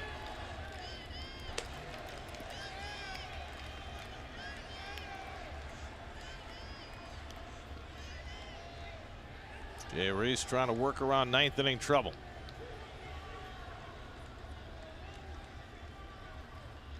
And Castro lays off 1-1.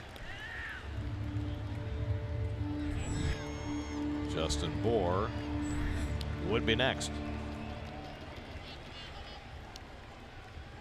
See his numbers against Familia.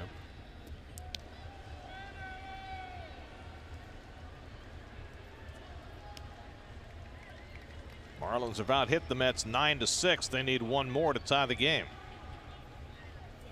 Castro foul tips it. Strike 2. And now the Marlins are down to their final strike.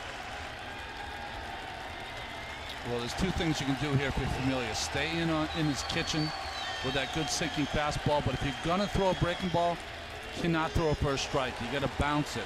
Castro's a good bad ball hitter.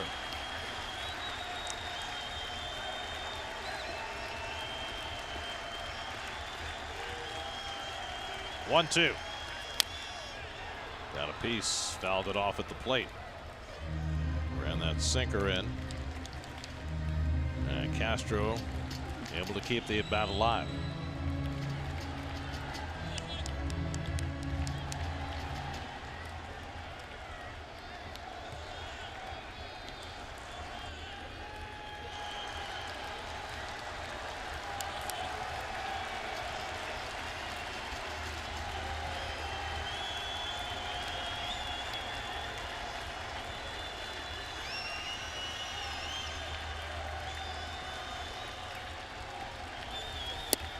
On the inside corner, strike 3 called, and the ball game is over.